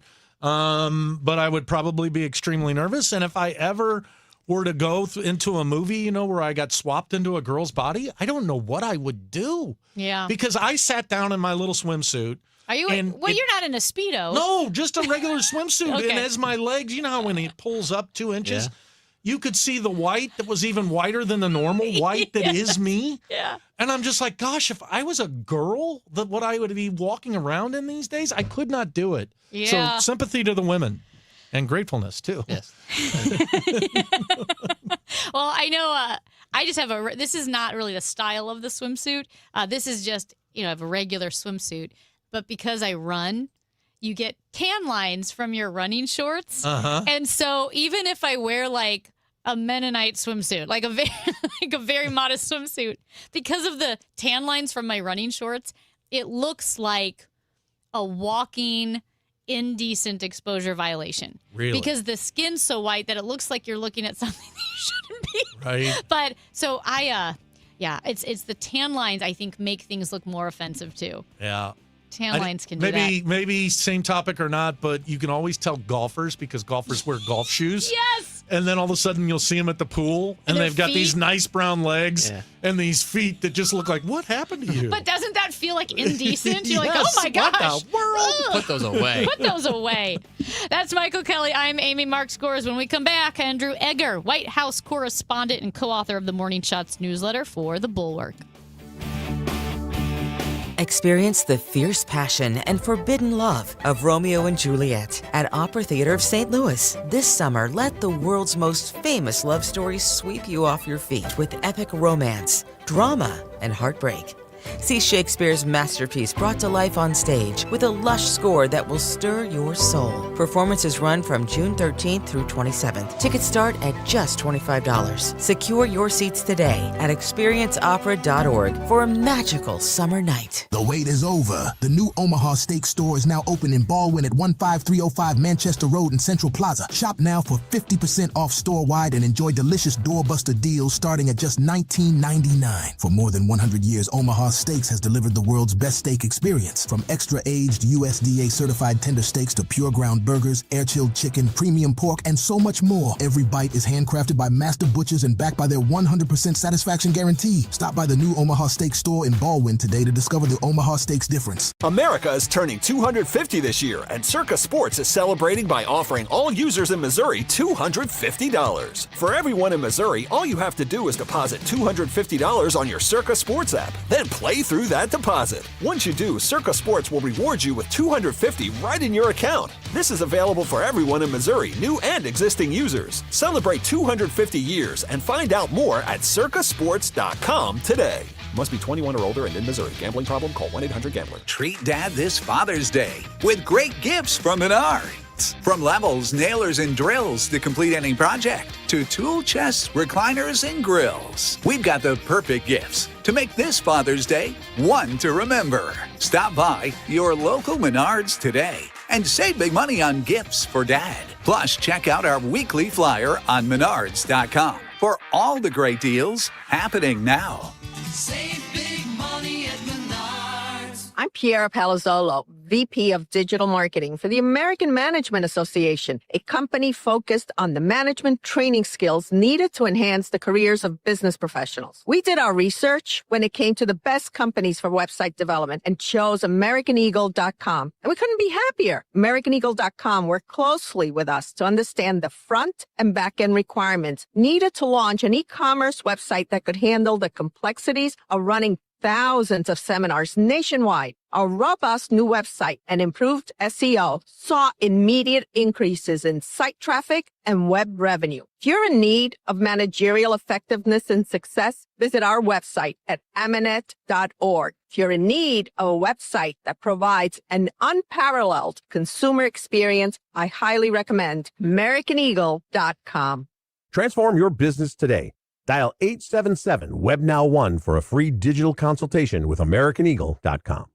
News, talk, cards. KMOX AM St. Louis. KMOX FM Hazelwood. Always live on the free Odyssey app. It's 11 o'clock. We've got sunshine and 72 degrees in downtown St. Louis. I'm Debbie Monterey. Forecasters say we're in an El Nino climate pattern. We're seeing a little impacts now. I mean, for the summer months for the central U.S., we're going to see a pretty active severe weather pattern in the months of June and July. That's AccuWeather meteorologist Alex Duffus on Total Information AM. I would say that there's about a 70% chance that this will end up being a super El Nino. And we're predicting that will be in the winter months of this year. Duffus says a super El Nino in the fall or winter for the Midwest could mean milder, drier weather, which could lead to drought situations and a bad growing season in the spring. President Trump has arrived in the French Alps for the G7 summit, and while he goes there with a tentative peace deal with Iran in hand, ABC's Karen Travers says another conflict is also topping the agenda. For these world leaders that the president's meeting with, it's not just about the Middle East. They're also going to be pushing on the issue of Ukraine and trying to end that conflict and making sure the United States continues to provide support for Ukraine. President Zelensky will be at the G7 on the sidelines. He'll be joining the world leaders for one session. It's not clear yet if he's going to meet one-on-one with the president. The name Donald Trump now off the Kennedy Performing Arts Center, although they put a tarp up covering that up. Hundreds of people showed up to watch the name come down. The president conceding to the courts over the weekend. We get more from ABC News Chief White House correspondent Mary Bruce. President Trump's name has now been officially stripped from the Performing Arts Center, despite that last-ditch effort by the Trump administration to block its removal. A federal judge, of course, ruled last month that Trump's name was added illegally to the center, saying the only way to change the name is through an act of Congress.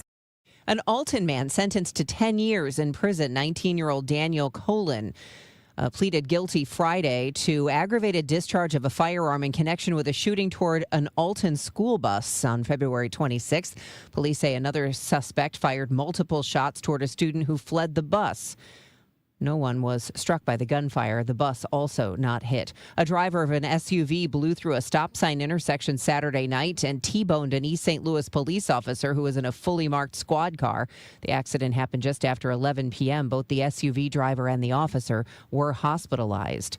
The weather is sponsored by the Sandberg Phoenix law firm. Sunshine and some clouds and quite nice this afternoon with a high of 78 and mainly clear tonight, though 59 to 63. A mix of sun and clouds tomorrow and becoming breezy in the afternoon. There can also be a thunderstorm, mainly later in the day, the high near 80. From the Saliga Heating and Cooling Weather Desk, I'm AccuWeather meteorologist Joe Lundberg on 104.1 FM KMOX. We've got sunshine and 72 degrees in downtown St. Louis. I'm Debbie Monterey, KMOX News.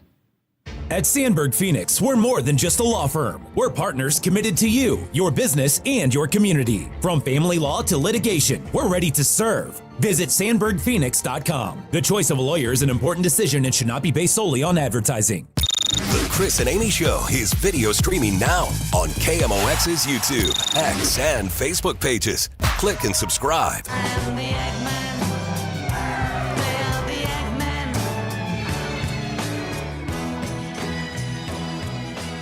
Michael Kelly, Amy Mark Scores with you on a Monday.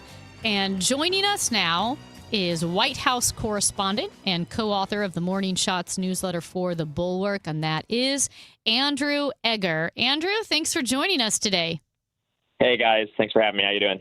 We're doing pretty well. There are a couple things we want to get to. Not that too much is going on in Washington, D.C., but let's start with the deal with Iran, between the United States and Iran, to kind of wind things down. I think we have not talked about that yet today. What actually was decided yesterday, and what is the plan to wind down the conflict with Iran? So here's the problem with answering that question. We know about half. We know about half of what we're likely to get out of this deal. We know everything the United States is basically saying it's going to do, but we don't yet know really what we're going to see from Iran. So basically, we've had the White House, we've had President Trump announce that they're happy with this deal, that they're going to move forward with it, that they're going to be pulling back the blockade of Iranian ports, and committing to no further military action in the region for now, and they believe that after further negotiations, they will be able to go in and get the enriched uranium that has been, a sticking point in so many of these negotiations. Part of the problem with this is that that spin that we're hearing from the White House could mean one of two things from Iran. It could mean that Iran has given us new capitulations that they have not been willing to do up until now, both in terms of, commitments on future nuclear negotiations and in terms of commitments on the Strait of Hormuz and the way that Iran has been throughout this war, exerting unprecedented control over who can get in and out of that very important waterway. They've been grinding the flow of a lot of stuff in and out of the Persian Gulf, but in particular oil and natural gas, basically to a halt through there, which has created this energy supply shock. We don't know now to what extent Iran has agreed to back off of this. And part of the reason why we don't know is because they have announced the reopening of the Strait of Hormuz several times before, right? And this has been supposedly a prize that we keep getting in these sort of more interstitial ceasefire negotiations. And then Trump declares the strait completely open, and Iran even says the strait is open, asterisk, as long as the ships are the ships that we want to be letting through, right? And then we've seen this over and over again, that traffic just doesn't resume because you have all these commercial tankers that are like, well, look, what you're telling me is that maybe now there's a smaller chance that I'm going to get, an Iranian missile sent at my tanker or Iranian drones launched at my tanker. And I'm glad that you are telling me that that we have a reduced chance of this now, but it's still a little high for me personally if I'm driving the ship, if I'm piloting this giant vessel laden down with explosive oil or natural gas through the strait. So this is kind of where we're at. We don't yet have the text of the memorandum of understanding. We have some stuff that's been leaked out from Iran that suggests that the U.S. gave Iran the farm on a lot of these negotiations, and that Iran is going to make out like a bandit. We obviously don't know whether any of that's accurate. They could be completely just mugging to their own domestic crowd on this stuff. But we're in very much a kind of wait and see moment when it comes to figuring out how much we've actually gotten out of them in this negotiation. I don't know. When you look at it in a nutshell, to me, it looks like we're back to where we are, generously back to where we are prior to February when we started a war. Yeah, I mean, that is basically if you want to look at like the best case scenario for the White House here, what you could say is, maybe Trump can basically make this argument. We have put back together the things that got broken on account of the war, like the Strait of Hormuz. And meanwhile, we have done a lot of damage to their military. We've done a lot of damage to their nuclear ambitions. A lot of this it kind of comes down to judgment calls about how much of that you actually see as sort of furthering American interests, whether you actually see the regime in Tehran as having been damaged, or whether you basically think, well, they actually kind of have made it through this pretty much intact, right? We did not actually, we killed a lot of their leaders, but we did not actually see this regime change. Obviously, the one thing that is hard to argue with is we did do a lot of damage to their military in terms of the materiel and the ships and all these things that they had. Whether that is like a giantly important, geostrategic objective for the United States, for Iran to have, no functional navy at this moment, that's a little bit of a different question. And obviously, we haven't even gotten into talking right now, although we've talked about it before, some of the reshaking of the balance of power in the region, which has, arguably accrued to Iran's benefit now because they have succeeded in sort of staring down the United States. They have succeeded in, dealing out a bunch of pain to America's Gulf allies, just because they're America's Gulf allies in this conflict. And they seem to be going to get away with that in a lot of ways. And that's a thing that the entire region is going to need to grapple with as they decide, if you're Qatar or you're Oman or you're, Saudi Arabia or any of these countries, how much can I get away with sort of sidling away from Iran and toward Israel? Well, maybe less than I would have thought a couple of months ago, because maybe, even if Iran becomes really belligerent and really hostile toward us, the United States will not be backstopping Israel as much as people might have previously thought. So going to this idea that Iran has shown that it could stare down, the mighty United States. Well, is that more of bluster based on perception? Because it looks like Iran stared down the U.S. when in reality, the U.S. did do damage to their missile system, their nuclear systems, their Navy and their military, there is real damage done there, correct? As far as delaying Iran from being able to pursue nuclear weapons? Yeah, I think that's right. And I think that, that like I said before, that's kind of the best argument that the Trump administration can put forward here, that in theory, we bought ourselves some time. It's a little tricky to assess how much, especially because the rhetoric has been, so strange around a lot of this stuff. Like last summer when we went in and we hit those nuclear facilities at that time, before any of this stuff happened, the White House's line then was that we had basically dealt their nuclear program a devastating permanent blow that they would never really recover from, or at least that they would be set back years or decades on recovering from. So like how much more juice, I guess is the obvious follow-up question, how much more juice, how much more runway do you need to buy yourself by going in and launching this if you're just looking to curb the nuclear ambitions? At the same time, I don't think anybody disagrees that the United States could have, gone in and toppled the Iranian regime. Like it's not a question of like actual might,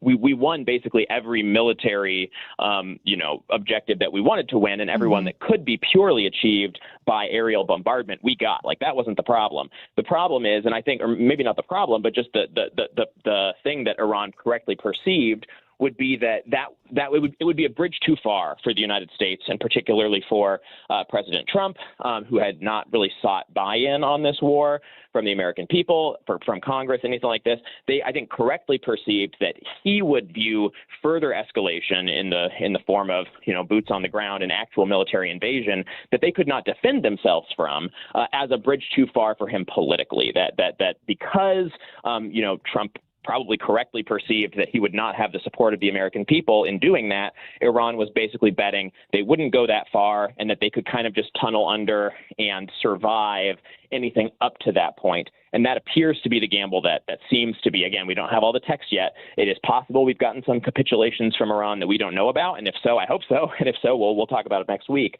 But right now, it kind of looks like that bet on Iran's part has paid off for them, and that they thought that they could tolerate everything that the president would be able to throw at him, given America's political situation.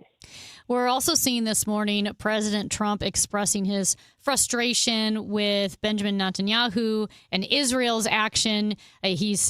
Trump said that Israel lacks, I believe, blanking judgment, throwing some expletives in there because this is in relation to Israel strike in Beirut over the weekend. However, that Israeli strike in Beirut was in response to Hezbollah attacks on Israel, and Trump was criticizing those strikes, but wasn't the last, like the previous U.S. brokered ceasefire predicated on the fact that, hey, Hezbollah needs to stop sending missiles into Israel? Because what Trump is asking Netanyahu now is to not respond to those attacks from Hezbollah. That's what it feels like from me, that like, well, now he's completely flipping on the whole Hezbollah issue. Yeah. I mean, and this is part of the problem with, going into these negotiations thinking that you're on the same side as the president. If you're Netanyahu, if you're Israel, because they were very much hand in glove right at the beginning of this conflict, right? I mean, it was reported that Netanyahu was the one who kind of brought Trump this package in the first place, pitched him on this whole plan. It's not like he had to trick Trump into it or do much convincing, because Trump was also very anti-Iran from the beginning of this thing. So they went into it as equal partners. But now what we have seen more and more as Trump has felt the pressure to bring this to some kind of quick conclusion, primarily for domestic political reasons, is it seems as though the president has basically decided it is easier for him from his current vantage point to push Netanyahu and Israel around rather than to push Iran around. And I mean, you could imagine a situation where Trump is looking at the exact same conflict between Iranian proxies and Israel in Lebanon, and basically taking that to Iran and saying, you got to be kidding me. Like, we need assurances from you guys that this stuff is going to stop, or there's no deal. But Trump needs a deal with Iran. I mean, that's kind of the bedrock fundamental fact of all of this. And so if Trump needs this deal from Iran, and Iran he believes is sort of intractable on this point, then the next thing is for Trump to go to Netanyahu and Israel and say, look, do me a favor here. just take these blows, absorb these sorts of things so that we can strike this deal. But then if you're Israel, right, that becomes a really intolerable new status quo going forward, where you are the one who is expected to just sort of eat this damage, I guess, in perpetuity for the sake of ongoing peace in the Middle East. So it has become sort of an awkward situation for Israel. Israel has also accomplished quite a lot of its objectives with this war in terms of, decapitating various leaders within the Iranian regime, stuff that it wanted, from the very beginning. But again, obviously, if at the very beginning of the war, Israel and the United States are completely hand in glove and simpatico, and if the war is now ending with the president of the United States, throwing expletives at Benjamin Netanyahu in private and in public, and confirming the ones that he made in private in public to journalists, that is not a great state of affairs, not a great development if you are the government of Israel. We are visiting with Andrew Egger, the White House correspondent for The Bulwark. And Andrew, something a little less weighty. Last night, the president hosted his UFC fight there at the White House, the big claw, the circus top. Did you attend, and have they started to take this thing down yet? No, I'm sorry to say I was not in attendance at the UFC. Look, at risk of damaging my kind of salt of the earth, real America conservative bona fides. Not a big UFC guy. Professional football is about as close to blood sport as I get in terms of the content I personally consume. But it seems like it went well according to the the auspices of what they were hoping to get. It was a spectacle. It was spectacular. The weather held up, which was not at all a sure thing. It was delayed about 30 minutes because there were thunderstorms passing through the region, but they all kind of just dodged around the arena. There was a lot of obviously controversy.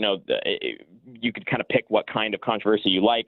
It was sort of strange that, first of all, this thing streamed on Paramount Plus, belonging to CBS, Trump ally David Ellison, who runs that show. There's the weird fact that they were showing Trump company crypto ads on that broadcast in the middle of the thing. I mean, just a kind of a complete collapse of sort of normal rules on ethics for any of this stuff. I mean, the whole concept of UFC fight on the White House lawn is crazy enough to begin with. And then you had one fighter after a win who hollered into the microphone, "Michelle Obama is a man. Am I right, America?" And it was just really like you plucked just all the crazy stuff you see on kind of the right-wing internet today, and you jetted them all out to Washington, D.C., and you put them in an octagon on the White House lawn. I don't really know what to say about any of that other than this is the kind of spectacle that Trump likes. It's the kind of energy that he has made a political career out of channeling, and I guess you could call it a payoff on his 80th birthday, no less, at the White House yesterday.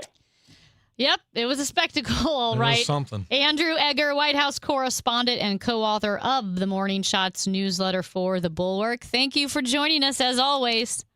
Thanks, guys. Always fun. Yep, we'll talk to you next week. Andrew Egger. Well, on to some more positive news, Michael. Cheerio.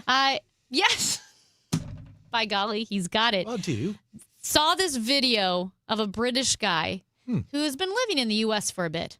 But his family and friends are coming in to the U.S. for the World Cup, and he's showing off the national parks. And it was such a great reminder of what an absolute gems we have in our national parks. And also, America is so big.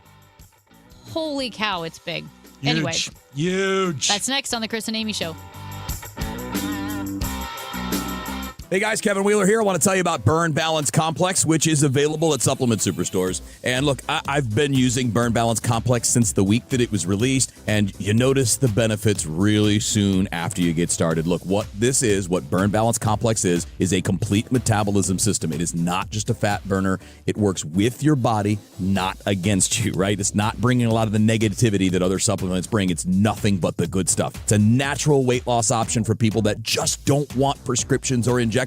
Get that. I understand it. And to me, Burn Balance Complex is the best thing I've used when it comes to natural weight loss. Also helps with reducing stress and lowering cortisol levels. You're going to get appetite and cravings control along with that, plus all-day focused energy with no jitters, which is the best part. Look, it's not magic. You got to put in the work. Burn Balance Complex makes putting in the work that much easier. So get out to Supplement Superstores, tell them Kevin Wheeler sent you in. They'll knock 30% off for you right there on the spot, and you can find your location at supplementsuperstores.com. Is reviewing life insurance on your to-do list? Now's the perfect time to add it. A friend recently told me that securing life insurance sooner rather than later can help you lock in lower rates for years to come. So I bumped this up on my list and got it done. I called SelectQuote and couldn't believe how easy and affordable life insurance is. I'm 40 and got a $500,000 policy for $16 a month. My husband's also 40 and his $500,000 policy was only $18 a month. Plus, with SelectQuote's same-day coverage, there was no medical exam required and we were covered by the time we hung up. Knowing I have this checked off my list feels amazing, but the peace of mind knowing my family is protected feels even better. Call SelectQuote at 1-800-329-1010. That's 1-800-329-1010. Or go to SelectQuote.com to get your free quote today. That's 1-800-329-1010. Details on example rate at SelectQuote.com. Don't trust your next outdoor project to some fly-by-night company that makes big promises and who knows where they'll be tomorrow. Chesterfield Fence and Deck is the sign you have the very best for 58 years. That shows staying power. What does it take to be a locally owned company for 58 years? Well, it takes satisfied customers and great word of mouth. That's what Chesterfield Fence and Deck has, because it is the sign you have the very best. And when you pay them the money, they build you a quality product that lasts for years to come. That is a real value. So if you are looking to upgrade, maybe you need a new deck, maybe you would like to have a patio, a pergola, a sunroom, a screen room, or maybe you just need a fence or a gate, whatever it is, big or small, Chesterfield Fence and Deck has got you covered. If you mention me, Debbie Monterey, they'll take 20% off your next outdoor project. Visit them in the Chesterfield Valley or online right now at chesterfieldfence.com. Chesterfield Fence and Deck, the sign you have the very best. Staples presents Celebrations Made Easy. I was throwing a party for the twins and had custom invites and a banner printed at Staples. And that's when I saw Party City is now at Staples. Party City? No way! So now Staples has all your printing needs and everything you need for a party. Everything times 2. And now at Staples, save 25% on all custom banners. Party City is now at Staples. That was easy. Shop Staples in-store, online, or on the app. Some banners available same day when ordered by 12 p.m. Hence 8-1 exclusions apply. If you owe the IRS, you have a legal issue, and you need the Lance Drury Law Firm. We'll protect your rights. Log on at LanceDruryLaw.com. Lanny went to college and racked up huge debt. A little bit over $100,000. For a degree he couldn't use? Now what? I had a friend that went to My Computer Career. They even helped him get hired immediately after graduation. One of the things I love about IT is that you can work from anywhere you want. You could become an IT pro in just months, including cybersecurity and the basics of AI with zero experience at mycomputercareer.edu. My Computer Career, an elite CompTIA certificate.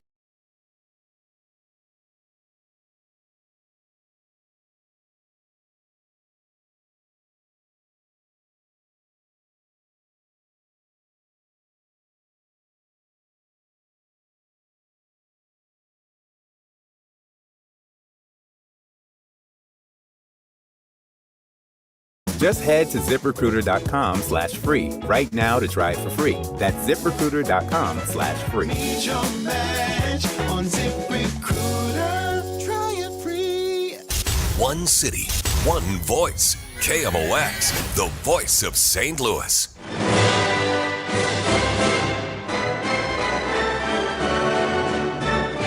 Guys, it's the storyline that I just can't get enough of. Europeans discovering the abundance of the United States of America, whether it is the abundance of soda choices at the gas station or the abundance of waffles and pancakes at 24-hour waffle houses, or just the abundance of land and space. Right. And in this clip, which I loved, this is a British guy bringing his family and friends to, I believe, Zion National Park.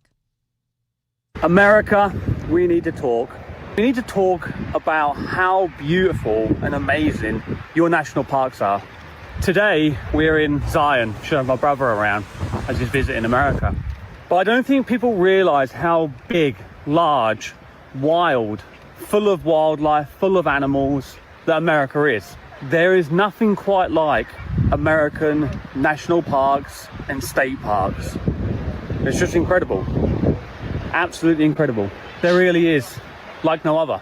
I mean, it's so true. And I love his brother. He's bringing his brother to Zion. But when you think of Zion National Park, which I haven't even been to. Never been there. But Where's it at? Utah. Okay. Yep. And then Arches Okay. is there. All Yep. right. And you think, okay, well, that's a great national park. But what about Rocky Mountain National Park in know. Colorado? And have you been to Yosemite? Mm-mm. Have you been to Yellowstone, Yellowstone in no. Wyoming? No. Have you been to Sequoia in California? No. And America is so Joshua big, Tree. and our national parks are so amazing. You really do have an entire world of experiences of climates and landscape and environment. If you go from the Florida Everglades, Yeah. right to The Jefferson Memorial Expansion. yes, that's right. That's the a Arch. federal park. But to Utah, California, Yosemite, Yellowstone, Alaska, Yeah. Acadia, and Maine. It's a world literally in our country. Yeah, it's incredible. And, we all spend time trying to figure, where are we going to go? And there's so many things that you can do right here. Now, correct me if I'm wrong. Going to Yellowstone's not as easy as just getting in your car. Like, don't you have to get reservations? They just won't let you drive through that place. Well, it's a little bit different because Yosemite, they try to control the traffic, and because it can get very, very crowded, it'll be 3-4 hour waits to get through the park entrance. Uh-huh. Right, the same thing with Rocky Mountain National Park. They have a reservation system now. Last year, if you go to certain entrances on certain days or certain weeks, you don't need a reservation, and sometimes you do. So when we went to Yosemite, we went through, I think it's Tioga Pass, which is the backside. It's the eastern side of Yosemite. Okay. It's the last to open. We went on the first day. It was covered in snow, but we got to go into Yosemite without a reservation. This year, I'm not sure why, but the Trump administration did eliminate the reservation process for Yosemite, at least, because there were long lines, like hours long, right, to get through, because it is a park, and you have the park rangers and their little cabins, like at Six Flags, right? You buy the tickets, and so you can imagine how crowded they get. And so there are reservation systems, but yeah, with some parks, and I'm not sure if Yellowstone, if you need a reservation or not. When we went to Grand Tetons, another park, yes, you have to buy a pass, but I don't think we needed a reservation. Okay. So it just depends on the park and the time of year and so forth. Have you seen the redwoods in California? Have you No, gone there? I want to. Me too. Because, they're as big as this room, You right? can drive a car through one of them, you can yeah. drive a car through them. Yeah. That would be spectacular to see. Yeah. And that's not too far out of the major cities, I don't think. I don't think so. I think if you... Yeah, I think I think you LA. fly into San Jose for Yosemite. Yeah. I think that's one of the airports. But yeah, a lot of the national parks aren't super easy to get to. You might have to drive a few hours from the nearest airport. Uh-huh. But that's just America is so big. It's my next hiking trip is in Telluride. We're not flying our private jet to Telluride. You know how it is. Yeah. So we're flying to Denver. It's still almost 6 hours. From Denver? Yeah. It's Wow. 5.5. It's right on the border. It's close to Utah. It's actually only, I think it's 2.5 hours from Arches. Telluride sounds fancy. It does sound I'm fancy. just going to Telluride. Going to Telluride. Yeah, we're going to have Fancy. fun. Hey, Mark Sundlove, director of the Soldiers Memorial right here. You can see it outside the window of Studio B. He'll be joining us next because there is a new Smithsonian exhibition right here at the Soldiers Memorial, and it shares stories of Native American military service. That's next on The Chris and Amy Show.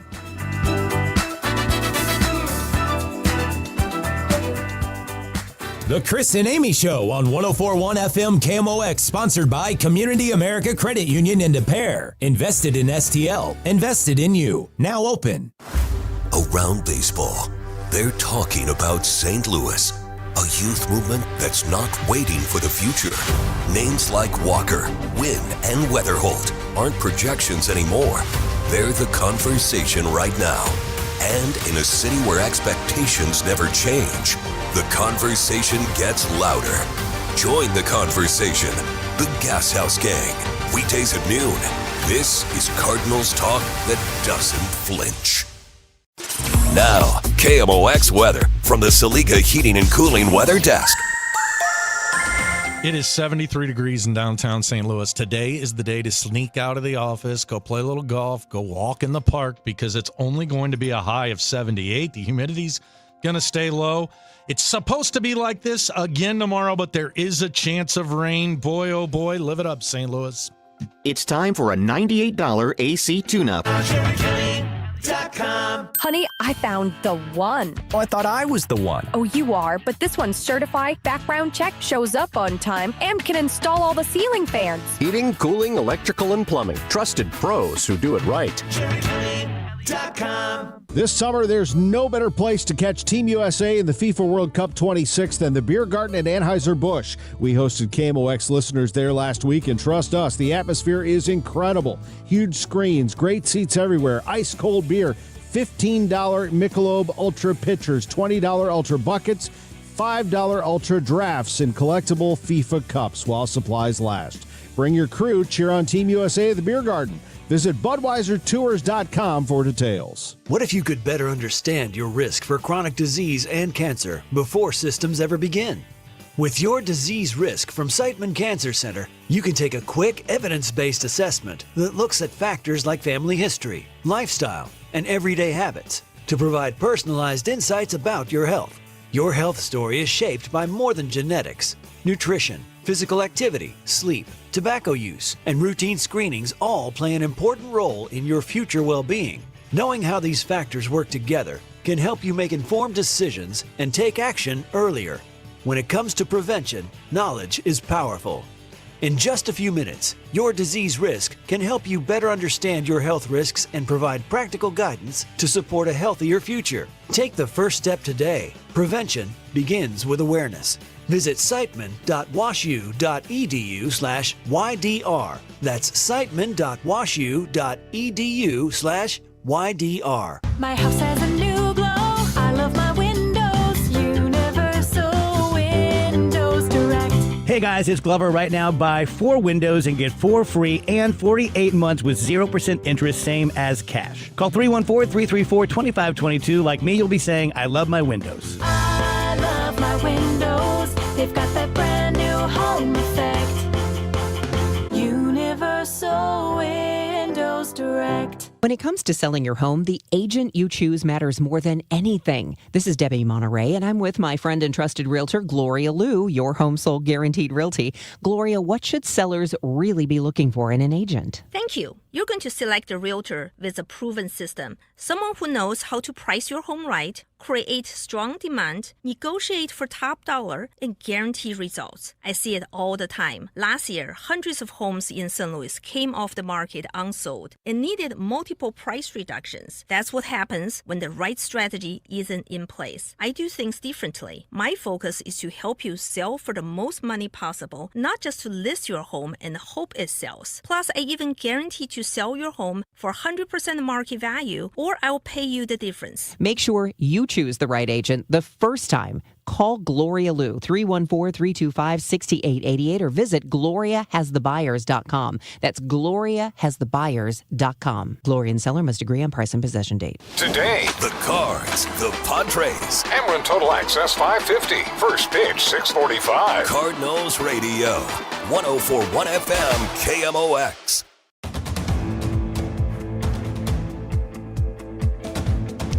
Michael Kelly, Amy Mark scores with you on a Monday. And joining us now is Mark Sundlove. He is the director of the Soldiers Memorial, and he is here in Studio B to talk about a new Smithsonian exhibition that shares stories of Native American military service that is right here at our Soldiers Memorial. And Mark, thanks for joining us. Yeah, thanks for having me. It's great to be here. And for those of you who didn't know, Michael, what did you just learn about the Soldiers Memorial? It's a part of the Missouri History Museum, which makes sense. And you have this exhibit that's not at the History Museum. It's in this beautiful facility right here at Soldiers Memorial. Where in Soldiers Memorial? So when we did the renovation of the building about 8 years ago, the lowest level we converted into a 4,000 square foot exhibition gallery where we host traveling exhibitions and some in-house produced exhibits as well. So it's usually the short-term exhibits. Like this one opens on June 20th. Why We Serve, and runs until August 30th. What's the name of this exhibition? It's Why We Serve, Native Americans in the U.S. Armed Forces. Now, I know that that's probably a topic that a lot of us don't know a lot about Native Americans in the U.S. Armed Forces, because I think what we're most familiar with is the conflict between the two. Yeah. So what can you tell us about this? Yeah, they're Native Americans, Alaskan Natives, Native Hawaiians have served the U.S. since there's been a U.S. In one way or another. And a lot of people talk about a warrior tradition within the tribes, and I think that the essence of that really is not true. What Native Americans have always been concerned with is basically defending their homes and their homeland. And so they've been involved with the conflicts that the U.S. has been involved with going all the way back, and in many different roles, and not always on the same side, right? Because primarily until they were, became citizens of the U.S. in 1924, they were primarily concerned with defending their homelands, right? And whatever force they could align themselves with to make that happen, they would do that. Of course, it was different for different tribes and different motivations. So if there were Native Americans in the U.S. military for as long as the U.S. has existed, then, I mean, you'd stand to reason that you had Native Americans in the U.S. military in those same conflicts and battles against Native American tribes at times? Yeah, that's true. Yeah. So in the late 1800s, the U.S. Army enlisted up to 1,000 Native Americans to serve as scouts. Of course, Native American communities in the U.S. the tribes are extremely varied, and they all have different customs, cultural traditions. Our big problem as Anglo-Americans is we tend to homogenize Native Americans and make them all one people, but they're very much not, right? And so as the U.S. was waging American Indian Wars in the late 1800s, there were Native Americans serving as scouts for the U.S. Army, fighting their traditional enemies, right? Yeah. Who they had fought for generations. So they could be advantageous in that way. Yeah, It's a good point that you're right. We do homogenize. We put them in a group when really they had warring tribes themselves. Yeah, absolutely. Yep. And all, different kinds of motivations and cultural traditions and whatnot, for sure. And then over the years, you said it was the 1800s where you might have had 1,000. Yeah, serving as scouts. Serving as scouts? Yeah, in the U.S. Army. But then serving in the U.S. Army, ever since then. And even before that, in the Civil War, serving in both the Confederate and the Union armies. So basically it's a very complex story, right? And so it's one that we're really proud to have this exhibit, Why We Serve. And of course, the question itself is the title, which poses this question, Why We Serve, which is really kind of poignant, right? Here's Native Americans who have lost their homes, have lost their homelands, been forced onto reservations, but then choosing to serve the U.S. military, right? And so that question of why we serve is really gets to the heart of it. Why would they serve? It's not it doesn't seem very obvious that they would, right? And so answering that question is a big part of the exhibit, and exploring just really the proud service that they've contributed, and really in large numbers. I think, for example, of eligible Native Americans during the Vietnam War, 1 in 4 served, and for the rest of the population, it was 1 in 12. So really serving beyond other groups really prominently in the service. And I know this is a Smithsonian exhibit.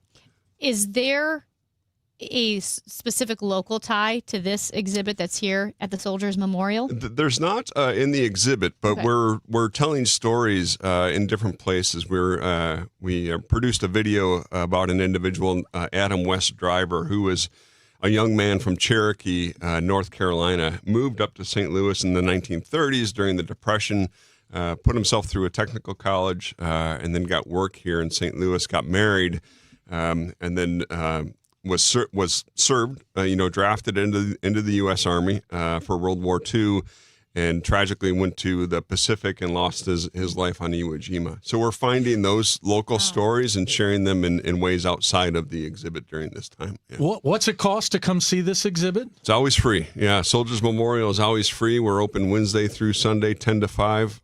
No admission fee at all. So yeah. just come on down. Find plenty of parking out in front of this place. And what else can people see besides this exhibit when they're down here? Yeah, so besides Why We Serve, our permanent exhibit is called St. Louis in Service, and it stretches from the Revolutionary War all the way up through today, and really tells military history from a very St. Louis lens, sharing the stories of people, companies, organizations that were involved with these different conflicts and with the military throughout all of our time, basically, as a nation. Yeah. You know, and these memorials are so important, yes, for those of us who didn't serve, to learn about the sacrifices that have been made by men and women who have served, decade over decade over decade. But also, I went to the Soldier Memorial when I was little with my papa, who served in World War II, and he was in the Pacific Front. He served in Saipan. And I remember seeing a change in him when we visited, because, you see things and you go through things in war, and to feel acknowledged and to feel that people appreciated it. It meant so much to him. So it's educational, but it's also the way it honors those who've served and lets them know we didn't forget. Like, I remember his, demeanor changing, because there's a weight that you carry if you've served and seen combat. Yeah, for sure. And I could definitely not say that any better. And I just love seeing the multi-generational visitors come, exactly as you described, young children with their grandparents or their parents, and really making that connection.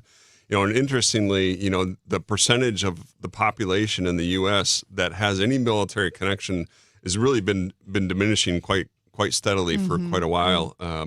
So it's just less and less of an opportunity that people will know somebody who has served or have a family friend or a family member.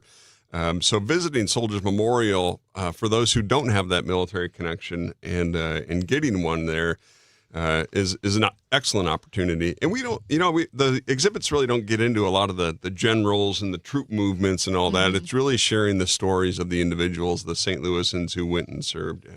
Can't help but think of parents right now who have kids home from school. What better place to bring them down? Go to see a Smithsonian exhibit right here. It's 100% free. There's parking right there. You can walk over to the old library here in downtown St. Louis, which is spectacular. Yeah. You're far from the arch, and this is all free. All free. And right the old here. courthouse, I think, I don't know why, like as a kid, it took me a while to realize, yes, I'm reading about the Dred Scott decision, as we all do. But then you think, no, when you go to the ball game, that's the courthouse that you're looking at. And it's easy to take that for granted. So, yeah, the Soldiers Memorial, It's all right here. The It's history, free. yes. The Dred Easy Scott decision, getaway all of for a that. family. All Yeah. it costs you is the gas to get down here. Yeah. So I love it. And the Missouri History Museum as well, all the exhibits that they have, it's so great. I will say, we were talking earlier about driving to Colorado. And how many times, and if you've made that drive, where you've passed the sign for the Buffalo Bill Museum and Grave, and I always pass it. And like one time I was just driving, I thought, by golly, I'm going to go. And it just felt like a whim. I didn't really know what to expect. One, it was really, really interesting.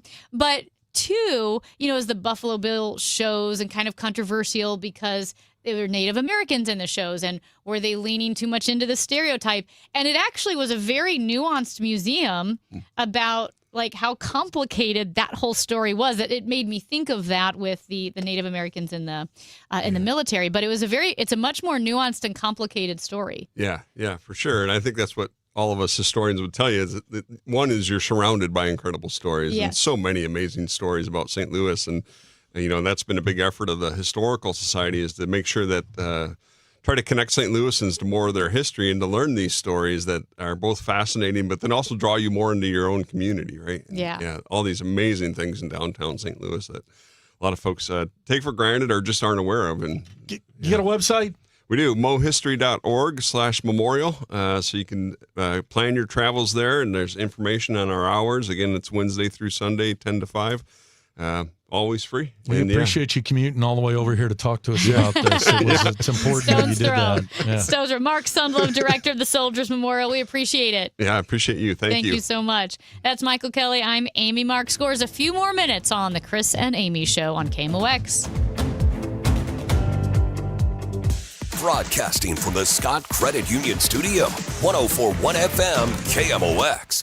For decades, Morgan & Morgan has represented hundreds of thousands of people at their hour of need. Injuries on the job, car crashes, medical malpractice, and nursing home abuse, Social Security claims, dangerous drugs, and dangerous products. We became America's largest injury firm for a reason, and no firm is even close. Then we got to thinking, what if we could prevent these terrible events before they occurred?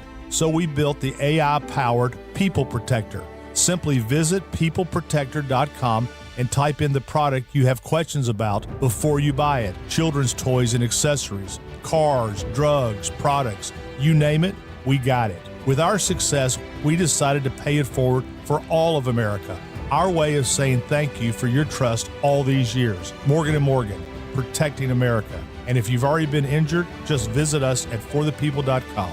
The choice of a lawyer is an important decision and should not be based solely upon advertisements. Past results afford no guarantee of future results. Every case is different and must be judged on its own merits. Grab your shades, your float trip gear, and join us June 17th for Chris and Amy Day at Busch Stadium. We'll be broadcasting live from the Mississippi Yacht Club pop-up bar outside Gate 1, hanging with fans and serving up some fun behind the bar. Live music, Fred Bird special guests will all be there. Plenty of chances to stop by and say hello. Plus, you can sit with fellow Chris and Amy listeners in our special section for just $15. June 17th. Chris and Amy Day at the ballpark, $15 tickets. Get your tickets now, cardinals.com/Chris and Amy. Go Cards. Hey, Mom, now that I have an after-school job, I think I want to buy a drum kit. Okay, Rockstar. Let's look at your account. When kids start making money, Chase has easy-to-use tools and expert bankers to help them learn how to manage it.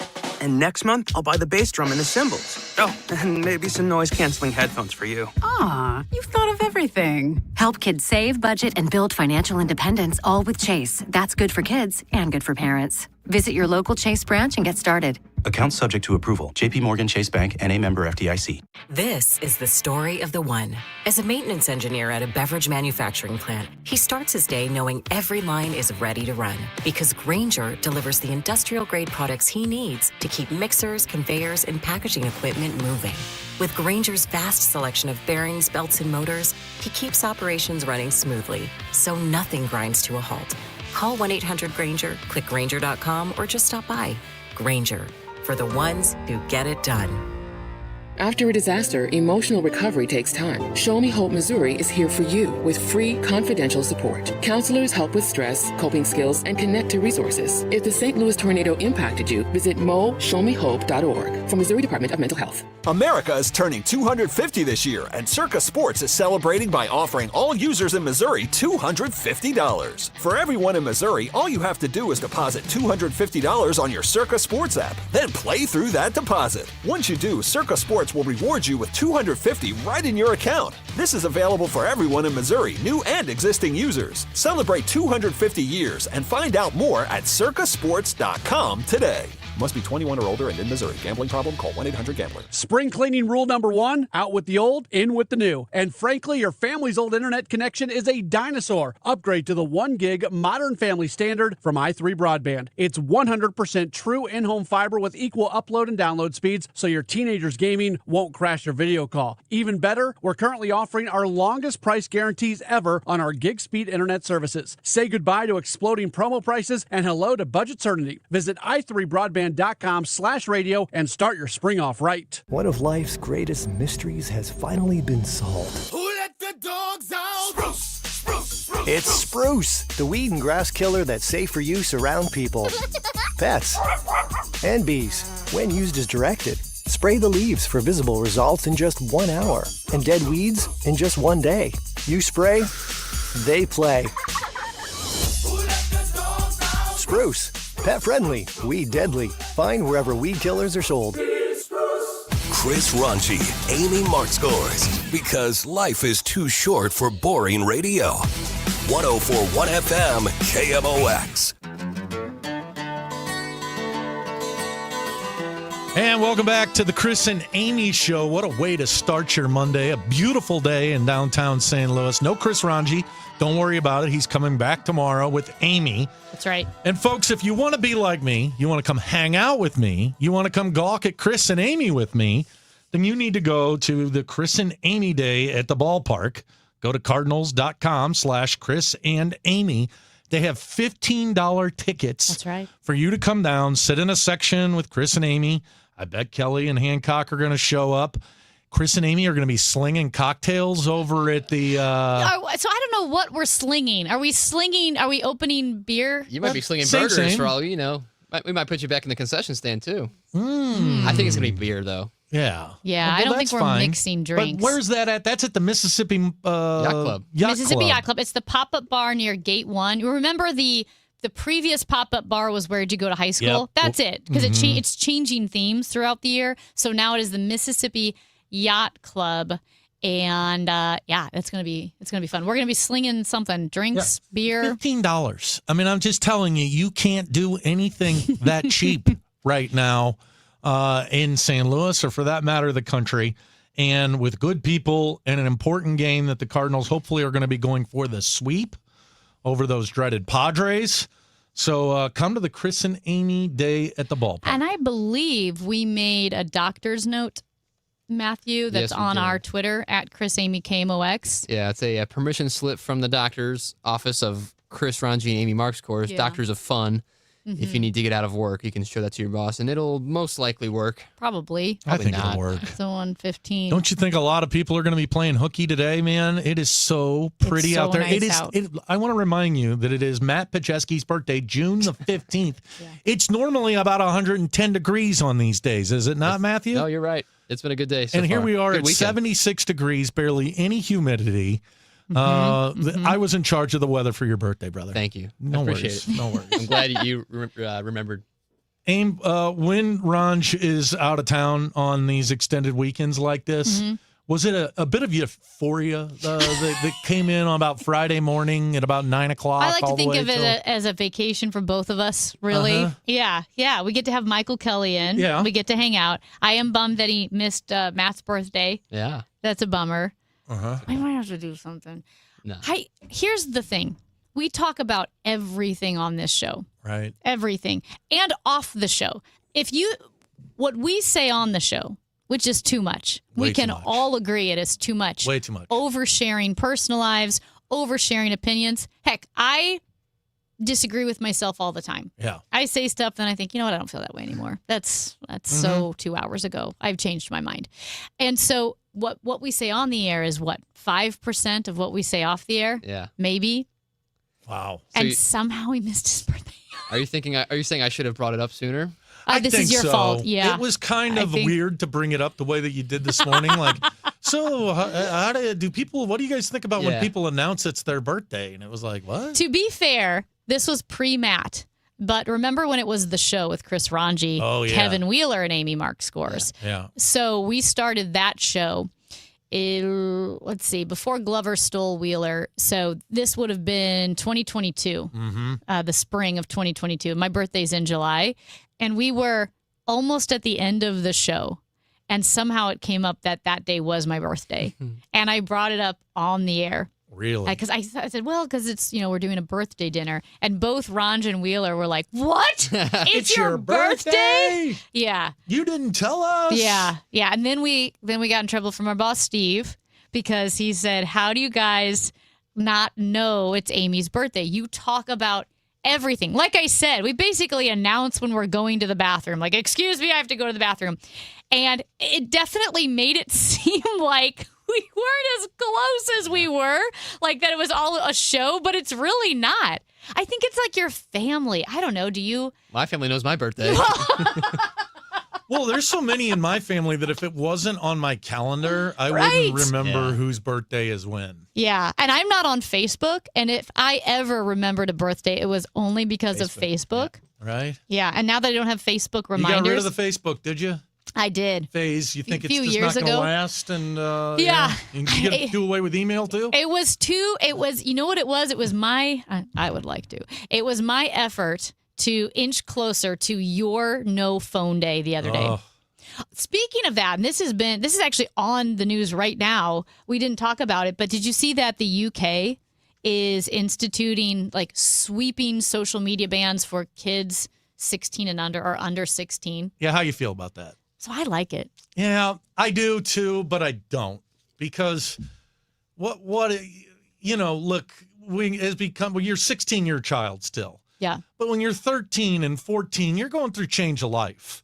And life has changed. We don't have mixers. We don't have school dances like we used to. Mm-hmm. The way that young people connect, in some instances, is via social media.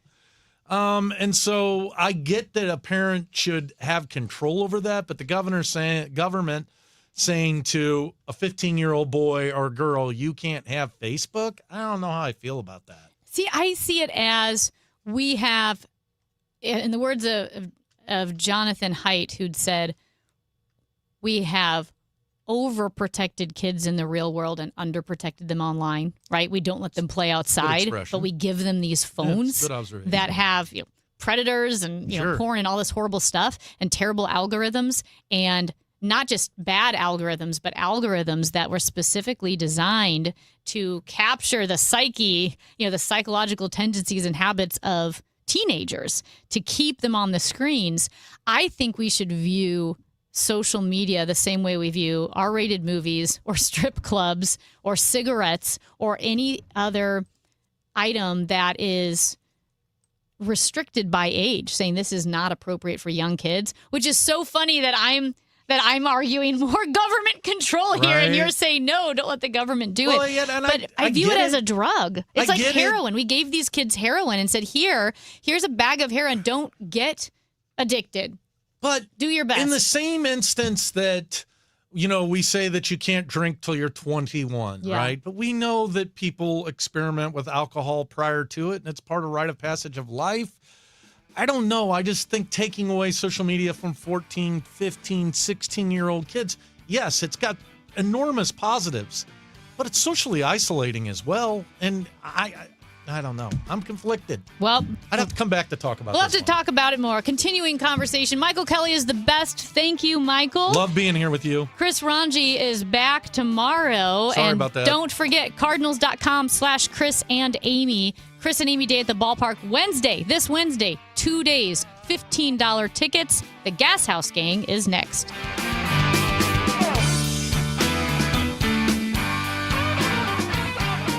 And if I ever were to go into a movie, where I got swapped into a girl's body, I don't know what I would do.